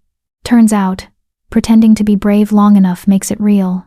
Darian pulled her close, pressing his forehead to hers. If anything happens to you, nothing will. You're going to win this fight, and we're going to have a very boring, peaceful winter. She said it with more confidence than she felt. But as they stood together in the empty council chamber, Sarah couldn't shake the feeling that everything was about to change again. She'd fought to join Shadow Peak. Now she'd have to fight to stay. The meeting with Royce was scheduled for the next day, neutral territory halfway between Shadow Peak and Iron Ridge. Sarah spent the evening preparing, asking Garrett about Royce's history, studying what little information they had about him, trying to find any advantage she could. He's been alpha for 15 years, Garrett told her over dinner. Took the position by killing his predecessor in a challenge. Since then, he's ruled Iron Ridge with an iron fist. 3 mates, all dead within 2 years of bonding. Officially, accidents. Unofficially. He shook his head. He killed them. Sarah finished. We can't prove it. But yes, that's what most believe. Garrett's expression was grave. If Darian loses, he won't. But if he does, you'd be bonded to a murderer. A brute who sees mates as possessions. Garrett leaned forward. There are ways out, Sarah. Ways to escape before the bond fully forms. We could help you disappear, give you a new identity. No, Sarah's voice was firm. I won't run. And I won't let Darian fight alone, even if I can't be in the arena with him. Garrett studied her for a long moment, then nodded. You really have become one of us, haven't you? That stubborn Shadow Peak pride. Is that what this is? Sarah asked with a wry smile. That, and genuine courage. Garrett stood. Get some rest. Tomorrow you meet the monster. You'll need your strength. That night, Sarah lay awake beside Darian, listening to his steady breathing and trying not to think about all the ways this could go wrong. Can't sleep? Darian's voice rumbled in the darkness. Too much thinking. He rolled to face her, his eyes gleaming in the moonlight filtering through the window. What are you thinking about? That I never expected my life to include alpha combat challenges and possible death by murderous brute. Sarah tried for humor, but it fell flat. Me neither. Darian reached out, tucking hair behind her ear. I thought this would be simple. Political arrangement, mutual benefit. Everyone moves on with their lives. Instead, I'm fighting to keep the most stubborn, brilliant, infuriating wolf I've ever met. His voice softened. And I'm terrified of losing. The admission hung between them raw and honest. Sarah felt tears prick her eyes. The mate bond. She whispered. It's changed. Hasn't it? Yeah. Darian's thumb traced her cheekbone. Somewhere between you bleeding in the training yard and refusing to quit in the wilderness, it stopped being convenient and started being real. Real enough to die for. Real enough to kill for. His eyes hardened. Royce won't take you. I won't let him. Sarah believed him. But she also knew that confidence didn't guarantee victory. Promise me something, she said. Anything. If something goes wrong, if somehow Royce wins, promise me you'll let me go. Don't do anything stupid trying to get me back. Protect Shadow Peak first. No. Darian. No, he repeated firmly. I'm not promising that. If he takes you, I'll burn Iron Ridge to the ground and salt the earth. That's my promise. It should have scared her, the violence in his voice, the absolute certainty. Instead, it made her feel safer than she'd ever felt in her life. Okay, she whispered. Then I promise you something. I won't go easily. If Royce wins, he'll have to drag me away, kicking and screaming. And I'll make his life hell every single day until you come for me. Darian's laugh was rough. That's my girl. Your girl. Sarah repeated, testing the words. Yeah. I think I am. He kissed her then, deep and desperate and full of everything they hadn't said yet. Sarah kissed him back, pouring her fear and hope and determination into it. Tomorrow, she'd face the monster who wanted to steal her life. But tonight, she was exactly where she belonged. Chapter 9. The Monster. The neutral ground was a clearing in the forest, marked by ancient standing stones that predated any pack's memory. Sarah arrived with Darian, Kara, and 6 of Shadow Peak's most trusted warriors. The air was crisp with early winter cold, and her breath misted as she stepped from the vehicle. Alpha Royce was already there. He stood in the center of the clearing, massive and imposing. Sarah had thought Darian was large, but Royce dwarfed him. 7 feet of pure muscle, with a scarred face that spoke of countless battles. His eyes were pale blue, cold and calculating as they fixed on her. "So this is the prize," Royce said, his voice a rumble like distant thunder. "The little runt that's caused so much fuss." Sarah felt Darian tense beside her, but she stepped forward before he could respond. "I'm Sarah Ashford, and I'm nobody's prize." Royce laughed, a sound that made her skin crawl. "Ashford. You've taken his name already. How sweet." He moved closer, circling her like a predator. "Tell me, little runt, does he keep you warm at night? Does he make you feel protected?" "He makes me feel valued," Sarah said, keeping her voice steady. "Something I doubt you understand." The smile dropped from Royce's face. "Careful, girl. You're not pack yet, not truly, and disrespect to an alpha has consequences. I'm here because you challenged my mate bond, because you think you can take what's not yours through violence." Sarah held his gaze, refusing to look away despite every instinct screaming at her to submit. "That sounds like disrespect to me." Royce's eyes flashed gold, his wolf rising to the surface. "Bold words from such a weak creature. I could snap you in half." "Then why haven't you?" Sarah took a step closer, her heart hammering but her feet steady. "Why challenge Darian at all? If you're so confident in your strength, why not just take what you want?" "Because that's not how this works," Kara said from behind Sarah, her voice hard. "Even brutes like you have to follow pack law sometimes." Royce's attention shifted to Kara, and something ugly crossed his face. "Kara Steelclaw. Still playing warrior in Shadow Peak?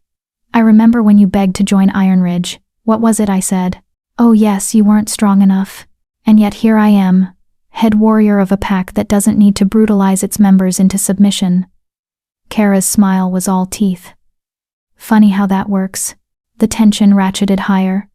Royce's warriors, 6 of them, all massive and scarred, moved closer. Shadow Peak's warriors responded in kind. The clearing felt like a powder keg waiting for a spark. "Enough." Darian's voice cut through the hostility. "Royce, you wanted to meet my mate. You've met her. Now let's discuss terms." "Terms?" Royce turned his attention back to Darian. "The terms are simple. We fight in 2 days. I win. She comes with me. You win. I leave Shadow Peak alone. Standard right of contest. And if you lose, you forfeit any future claims on Sarah or Shadow Peak territory," Darian added. "Complete and permanent." "Agreed." Royce's smile was predatory. "Though I won't lose. I haven't lost a challenge in 15 years. There's a first time for everything," Sarah said quietly. Royce looked at her again, really looked at her this time. Sarah felt his gaze like ice water, searching for weakness, for fear. She forced herself to stand tall, to meet his eyes without flinching. "You've got spirit," Royce said finally. "I'll enjoy breaking it." "You'll never get the chance," Darian growled, moving to stand beside Sarah. "We'll see." Royce gestured to his warriors. 2 days, Ashford. Don't be late. I'd hate for you to forfeit by cowardice." He shifted, then a massive gray wolf with eyes like winter, and his pack followed suit. They disappeared into the forest within seconds, leaving Shadow Peak alone in the clearing. Sarah's legs nearly gave out. She'd held herself together through sheer willpower, but now that Royce was gone, fear crashed over her in waves. "You okay?" Kara asked, steadying her with a hand on her shoulder. "I just stared down a murderer and lived. I'm processing." Sarah's voice shook slightly. "You did more than stare him down," one of the warriors said, a young male named Finn. "You challenged him. Nobody challenges Royce." She's either the bravest or craziest wolf I've ever met, another warrior added with something like admiration. Both, Kara said firmly. Definitely both. Darian pulled Sarah close, and she felt him trembling slightly. Don't ever do that again. When you step toward him, I had to show him I'm not afraid. You should be afraid. He's killed 3 mates, Sarah. 3. Darian's voice was rough with emotion. If he even touched you. He didn't, and he won't. Sarah pulled back enough to look up at him. But I learned something. What? He's arrogant, overconfident. He thinks winning is inevitable. Sarah's mind raced, replaying every moment of the encounter. He barely looked at you, Darian. All his attention was on me, on proving how dominant he is, how inevitable his victory is. That's just posturing, Kara said, but she looked thoughtful. Maybe. Or maybe it's a genuine blind spot. Sarah looked at Darian. He's so confident in his physical superiority that he doesn't consider strategy. He fights like a battering ram, overwhelming force, no finesse. You got all that from 10 minutes?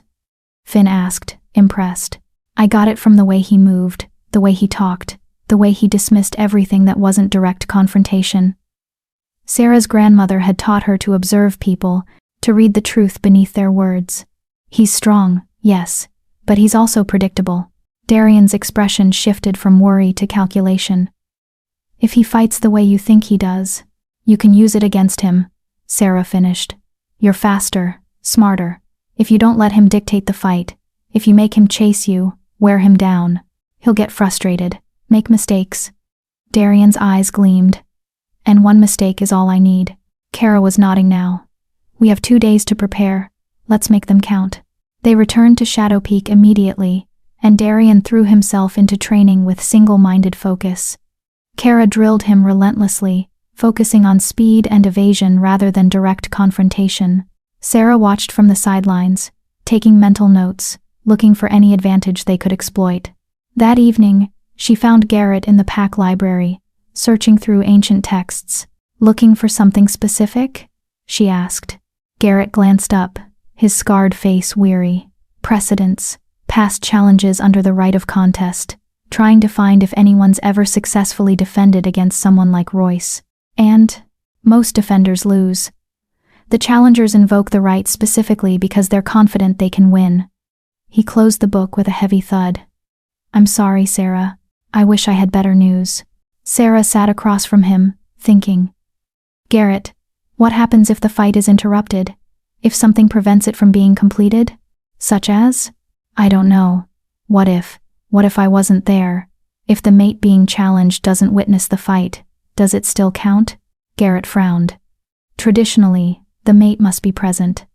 It's part of the challenge. The victor claims their prize immediately. But he pulled out another text, flipping through pages. There's no explicit requirement in the law itself, just tradition. So if I wasn't there, the fight could proceed. But the immediate claiming couldn't happen, theoretically. But Royce would just hunt you down afterward if he won. Garrett studied her carefully. What are you thinking? I'm thinking that traditions become laws because nobody questions them.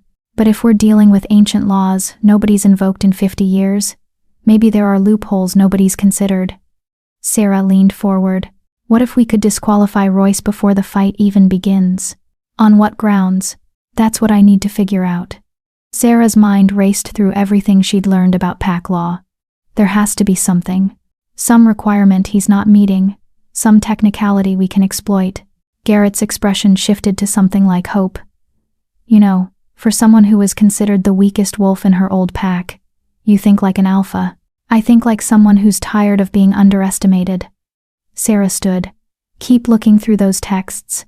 Anything about challenge requirements, witness rules, grounds for disqualification. I'll do the same. They worked through the night, poring over dusty volumes that hadn't been opened in decades. Pack law, ancient treaties, historical precedents. Sarah's eyes burned from reading by candlelight, but she refused to stop. Somewhere in these pages was the answer. It had to be. As dawn broke, Sarah found it. A single paragraph in a text, so old the pages crumbled at her touch. Requirements for invoking the right of contest. She read it 3 times to make sure she understood correctly, then ran to find Garrett. He was asleep at his desk, head pillowed on an open book. Sarah shook him awake. "Garrett, look at this." He blinked blearily at the page she thrust in front of him, then his eyes widened. "Moon goddess above," he breathed. "How did we miss this?" "Because nobody's invoked the right of contest in 50 years, and this book is probably twice that old." Sarah could barely contain her excitement. "It's right there. The challenger must prove they can provide for the mate they're claiming.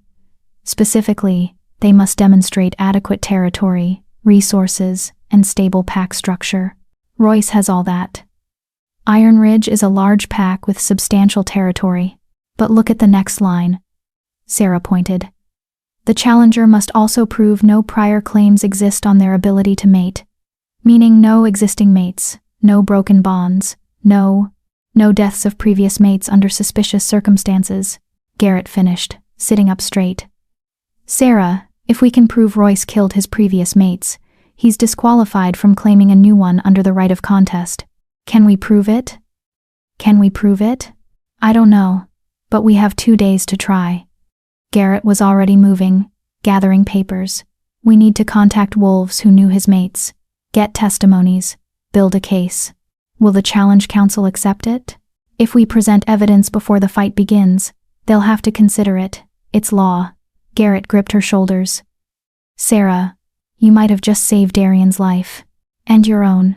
Relief and hope warred with caution in Sarah's chest. "We still need proof. Real, undeniable proof." "Then let's find it." They woke the council. Within an hour, messengers were dispatched to neighboring packs, to anyone who might have information about Royce's dead mates.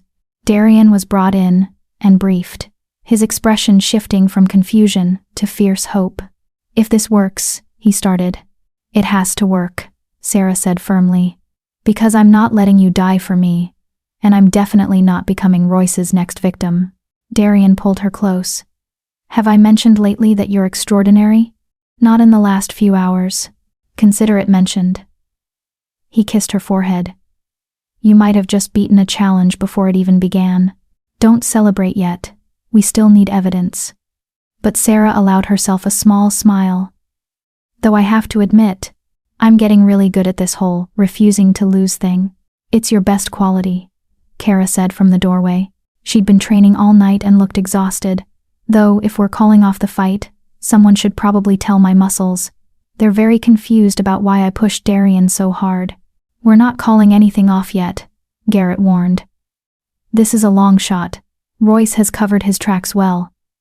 Getting anyone to testify against him will be dangerous." "Then we make it worth the danger," Sarah said. "We offer protection, sanctuary in Shadow Peak for anyone brave enough to speak truth. Whatever it takes." Darian looked at her with something like awe. 2 weeks ago, you were the runt nobody wanted. Now you're strategizing like a born leader." 2 weeks ago, I had nothing to fight for," Sarah corrected. "Now I have everything." "That changes a person." It did. And as messengers returned throughout the day with whispers of testimony, rumors of evidence, Sarah felt hope building. They had a chance. A real chance. Now they just had to survive long enough to use it. Chapter 10. The Victory. The day of the challenge dawned gray and cold. Sarah woke with Darian's arms wrapped around her, both of them having barely slept. Today would decide everything: their future, their bond, their very lives. "Did the last messenger return?" Sarah asked quietly. "An hour ago." Darian's voice was rough. "Garrett has the testimony compiled. 3 witnesses willing to speak against Royce, all former Iron Ridge Pack members who fled after his mates died. It's not perfect evidence, but it's enough to raise serious questions. Will it be enough to disqualify him? We're about to find out." They dressed in formal attire. Sarah in the deep green robes that marked her as Shadow Peak's alpha mate, Darian in the ceremonial leathers of a challenged alpha. The entire pack would travel to neutral territory for the challenge. Win or lose, everyone needed to witness it. The council met them at the pack house entrance. Garrett carried a leather satchel containing all their evidence, testimonies, documents, even a healer's report on one of Royce's mates that suggested poisoning rather than accident.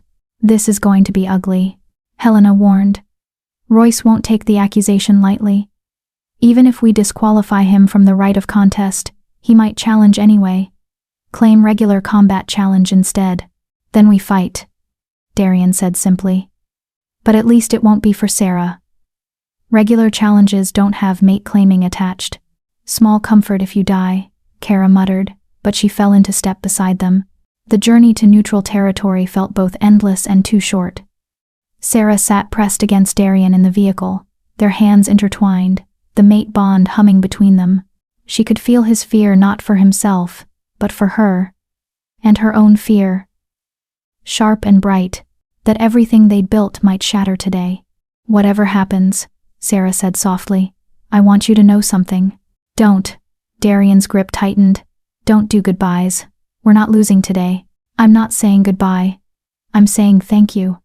Sarah turned to look at him fully. You chose me when nobody else would. You gave me a chance to prove myself. Even if this all goes wrong. It won't. Even if it does. I've had more real life in these few weeks than in 23 years in Moonridge. So thank you. For seeing something in me worth choosing. Darian's expression cracked the stone facade, falling away to reveal raw emotion. I'm not losing you. I can't. The mate bonds Sarah. It's not convenient anymore. It's not political. I know, she whispered. I feel it too. They didn't say the words. Didn't need to. Love was in the way he held her, in the way she'd fought for him, in every moment they'd built together. The convoy pulled into the clearing. Dozens of vehicles were already there, representatives from every pack in the region, come to witness the challenge. The standing stones loomed like silent judges, ancient and implacable, and at the center, waiting with his warriors, stood Royce. He looked even more massive in the gray morning light, a mountain of muscle and menace. His cold eyes found Sarah immediately, and he smiled, the expression making her skin crawl. Ashford, Royce called out. Ready to lose everything? Ready to expose you for the murderer you are, Darian called back. The clearing went silent. Every wolf present turned to stare. Royce's smile vanished. Careful with your accusations, pup. I'm careful with the truth. Darian stepped forward, and Garrett moved with him, holding the evidence satchel. Before this challenge proceeds, we invoke the right of inquiry. We present evidence that Alpha Royce is unfit to claim a mate under the right of contest. This is outrageous, one of Royce's warriors snarled. You can't. We can. Garrett's voice carried across the clearing with the authority of age and experience. Pack law is clear. If a challenger's fitness is questioned before combat begins, evidence must be heard by neutral arbiters. I am the neutral arbiter, a new voice spoke. An elderly woman stepped forward from the crowd, so old her hair was pure white, her face a map of wrinkles, but her eyes were sharp and her presence commanded instant respect. Sarah recognized her from Darian's descriptions. Elder Moira, the oldest living alpha in the region, retired but still consulted on matters of pack law. Elder Moira, Royce said with forced respect. This is unnecessary. Is it? Moira's gaze was penetrating. You've invoked ancient law, Alpha Royce. Ancient law comes with ancient scrutiny. She turned to Garrett. Present your evidence. Garrett opened the satchel and began pulling out documents. 3 of Alpha Royce's previous mates are dead, all within 2 years of bonding, all under circumstances officially ruled accidental. Accidents happen, Royce said coldly. Not 3 times in 15 years, not with the same pattern. Garrett held up the first testimony. Witness 1. Elena Brightwood, former Iron Ridge healer. She treated Royce's first mate before her death. Here's her sworn statement describing symptoms consistent with silver poisoning, not the food poisoning officially recorded. Murmurs rippled through the crowd. Silver poisoning was murder slow, agonizing, and unmistakable to trained healers. She's a liar, Royce spat. Elena was expelled from my pack for incompetence. Expelled or fled? Garrett pulled out another document. Witness 2, Thomas Gray, warrior who served under Royce until 5 years ago. His statement details how Royce's second mate died, pushed from a cliff during a hunt, officially ruled accidental. Thomas saw Royce argue with her minutes before, saw him walk away from the cliff's edge alone. Speculation and lies from disgruntled former pack members. Royce's voice was rising. This is character assassination. Then explain the third death. Garrett's voice was steel. Witness 3. Doctor. Sarah Chen, human physician who examined Royce's third mate at a neutral clinic after she appeared seeking help. The mate claimed abuse, showed evidence of repeated trauma. Dr. Chen documented everything. He held up a medical report. 1 week later, the mate died. Officially ruled a hunting accident. The silence was deafening.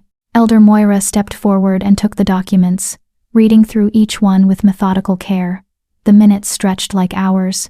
Sarah felt Darian's tension through the bond, felt her own heart hammering against her ribs. Finally, Moira looked up. Alpha Royce, these allegations are serious. While not definitive proof of murder, they establish a pattern of suspicious deaths that calls into question your fitness to claim another mate. This is absurd, Royce snarled. I'm being accused by cowards who fled my pack. You're being accused by witnesses with documented evidence, Moira corrected firmly. Evidence that suggests you pose a lethal threat to potential mates. Under the ancient law you invoked, a challenger must prove they can provide safe harbor for the mate they claim. You have not proven this. In fact, evidence suggests the opposite. So what? Royce's control was slipping, his wolf rising to the surface. You're denying me the challenge? I'm denying you the right of contest, Moira said. You may not claim Sarah Ashford as a mate through challenge. That right is forfeit. Victory surged through Sarah, sweet and sharp. They'd done it. They'd actually— Fine, Royce growled. Then I invoke standard combat challenge. Not for the mate, for the territory. I challenge Darian Ashford for leadership of Shadow Peak Pack. No. The clearing erupted in chaos. This was worse, so much worse. A territorial challenge was to the death. No yielding, no mercy. Winner took the entire pack. You can't. Helena protested. There are protocols, procedures. I'm invoking my right as a neighboring alpha to challenge for territory I believe is being mismanaged, Royce said, his voice cutting through the noise. Shadow Peak has grown too powerful under Ashford. I'm declaring it a threat to regional stability. That's a lie, Kara shouted. You just want revenge because your first plan failed. It's also legal, Elder Moira said reluctantly.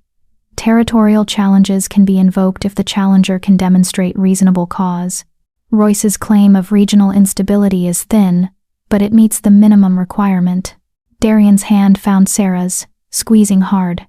It's okay, he murmured. This was always a possibility. You'll have to kill him, Sarah whispered. Or he'll kill you. I know. Can you win? Darian looked at her, and in his eyes she saw absolute certainty. Yes. Because I have something worth fighting for. He's just fighting out of spite. Elder Moira raised her hand for silence. The challenge is accepted. Combat will proceed immediately. Shift and fight. The victor claims all. The crowd pulled back, forming a wide circle around the standing stones. Royce was already stripping off his shirt, his scarred torso a testament to decades of violence. Darian did the same, and Sarah saw the difference between them. Royce was larger, but Darian was leaner, more controlled. Remember what we talked about, Sarah said urgently. Don't let him control the fight. Use your speed. I remember. Darian cupped her face in his hands. I love you. I should have said it before, but I'm saying it now. I love you, Sarah. Tears stung her eyes. I love you too, so you'd better win, because I'm not done with you yet. He kissed her fierce and quick, then moved to the center of the circle. Royce was waiting, already shifted into his massive gray wolf. He was enormous in wolf form, all teeth and muscle and barely contained rage. Darian shifted. His dark wolf was smaller than Royce's, but moved with liquid grace. He circled slowly, amber eyes calculating, looking for openings. Royce lunged. The battle was brutal from the first moment.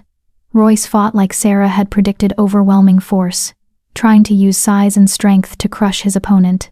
Darian danced away, teeth finding flesh but never staying still long enough for Royce to pin him. Blood stained the ground within minutes. Sarah watched with her heart in her throat, nails digging into her palms. Every time Royce's jaws snapped close to Darian's throat, She felt the mate bond scream in terror. Every time Darian's teeth found purchase, tearing flesh, she felt grim satisfaction. The fight raged on. 5 minutes became 10, then 15. Royce was tiring, his attacks growing sloppier, his breathing labored. He'd expected a quick victory, overwhelming force crushing opposition. But Darian refused to be crushed. He bled from a dozen wounds but kept moving, kept striking, wearing down his larger opponent like water wearing stone. "Come on," Kara muttered beside Sarah. "Finish it, Darian, finish it." As if hearing her, Darian changed tactics. Instead of circling away from Royce's next charge, he dove forward under the larger wolf's guard. His teeth found the vulnerable underside of Royce's throat and clamped down. Royce howled, a sound of rage and terror combined. He thrashed wildly, trying to shake Darian off, but Darian's jaws were locked tight. They rolled across the ground, a tangle of fur and blood and desperation. Then Royce went still. Not dead, Sarah could see his sides still heaving, but defeated, unable to continue. Darian released his throat and stepped back, still in wolf form, watching to see if Royce would rise for another attack. Royce shifted back to human, one hand pressed to his bleeding throat. His face was a mask of rage and humiliation. "Yield," Elder Moira commanded. "Yield or die, Alpha Royce." For a long moment, Sarah thought Royce would choose death over humiliation. His eyes burned with hatred as they fixed on Darian. Then, finally, he spat out the word, "Yield." The clearing erupted in howls, Shadow Peak wolves celebrating, others simply acknowledging the victory. Darian shifted back to human, swaying slightly from blood loss and exhaustion. Sarah ran to him, supporting his weight. "You did it. You won." "We won," he corrected, leaning on her. "Your plan saved us before the fight even started. Everything after was just cleanup." Mira was already there with medical supplies, checking Darian's wounds. "Nothing critical, but you need stitches. Several of them." "Later," Darian said, his eyes on Royce. "We settle this first." Elder Moira approached Royce, who was being tended by his own pack members. "Alpha Royce, you challenged and lost. Under pack law, you forfeit your right to make any future claims against Shadow Peak or its alpha mate. Do you acknowledge this?" "I acknowledge it," Royce ground out. He looked at Sarah, and the hatred in his eyes made her step closer to Darian. "Enjoy your victory, Runt. It won't last forever." "That sounds like a threat," Darian said quietly. "It's a promise." Royce stood, despite his wounds. "Shadow Peak may have won today, but there are always more challenges, more threats. Your little mate might have been clever once, but cleverness runs out eventually. So does luck," Kara said, moving to stand beside Darian and Sarah. "And you've just run out of yours. Leave our territory." Now, Royce's warriors helped him to his vehicle. The Iron Ridge contingent departed in tense silence, leaving the gathered packs to witness the aftermath. Elder Moira approached Darian with something like approval. "You fought well, Alpha Ashford. And your mate." She turned to Sarah. "Your mate fought even better, using law and evidence instead of claws and teeth. That's wisdom." "Thank you, Elder," Sarah said, her voice shaking slightly with relief and delayed fear. "Treasure her," Moira told Darian. "Mates who can think and fight are rare. Don't waste this gift." "I won't," Darian promised. As the packs began to disperse, Shadow Peak's wolves surrounded their alpha and his mate. Garrett clasped Darian's shoulder. Helena offered a rare smile to Sarah. Even wolves who'd been skeptical of her now looked at her with respect. "You saved us," one of them said. "Your research, your plan, it saved all of us." "We saved ourselves," Sarah corrected. "Together. That's what packs do." The celebration at Shadow Peak that night was legendary. Fire pits blazed against the winter darkness. Food and drink flowed freely, and stories of the challenge were already being embellished into pack mythology. Sarah sat with Darian away from the main celebration, in a quiet corner where they could finally breathe. His wounds had been stitched and bandaged, and he'd heal completely within days thanks to wolf metabolism. But for now, he looked exhausted and content. "I meant what I said," Darian murmured, pulling her close. I love you. Not because of convenience or politics. Because you're brilliant and stubborn and you've changed everything. I love you too, Sarah whispered. Though I have to say, your courting techniques are unconventional. Most alphas don't include death threats and combat challenges in the romance. He laughed, the sound warm against her hair. Most alphas don't get mates who can outthink territorial challengers. Guess we're both special. Special, Sarah agreed, then sobered. Royce's threat though, do you think he'll come back? Maybe. Probably. Darian's arms tightened around her. But we'll be ready. You taught me that today, that strength isn't just about fighting. It's about thinking, planning, using every advantage we have. We make a good team. The best. He tilted her face up to his. Marry me. Sarah blinked. What? Marry me. Properly. Not just a mate bond for politics, but a real marriage. The whole ceremony. Vows before the moon goddess. Everything. His eyes were earnest. I want everyone to know you're not just my mate. You're my partner, my equal, my choice. Every single day. Tears spilled down Sarah's cheeks. Yes, yes, of course, yes. He kissed her, then deep and slow and full of promise. Around them, the pack celebrated. Above them, the moon shone bright and full. And between them, the mate bond sang with joy. Sarah had started this journey as an unwanted runt, sitting alone at a mating ceremony. Now she was Sarah Ashford, alpha mate, strategist, warrior in her own right, and beloved partner to the most dangerous alpha in 3 territories. She'd been chosen when no one else would. And in being chosen, she'd found herself. The end of her old life. The beginning of everything new. If Sarah's journey from invisible to invaluable has touched your heart, if you believe that our greatest strength lies not in never falling but in rising every single time, then subscribe now. Join a community that knows worth isn't given, it's earned, fought for, and proven through courage that refuses to break. Thank you for witnessing Sarah's transformation. Thank you for believing that even the smallest wolf can change everything. Epilogue. 6 months later. Spring came to Shadow Peak with warmth and new life. Sarah stood in the Great Hall, now redecorated to reflect both Darian's strength and her own growing influence. Maps covered one wall not just of Shadow Peak territory, but of all the neighboring packs, trade routes, alliance possibilities. She'd become Shadow Peak's unofficial diplomat, her ability to think strategically proving invaluable in negotiations. The Moon Ridge delegation will be here tomorrow, Darian said, entering with papers in hand. Alpha Blackwood is bringing a proposal for expanded trade agreements. And an apology, I hope, Sarah said wryly. Considering how they treated their runt before I left. You're not bitter at all, Darian teased. Just realistic. But Sarah smiled. She'd written to Thomas, her old friend from Moonridge, and maintained that connection. The rest of that pack could think what they wanted.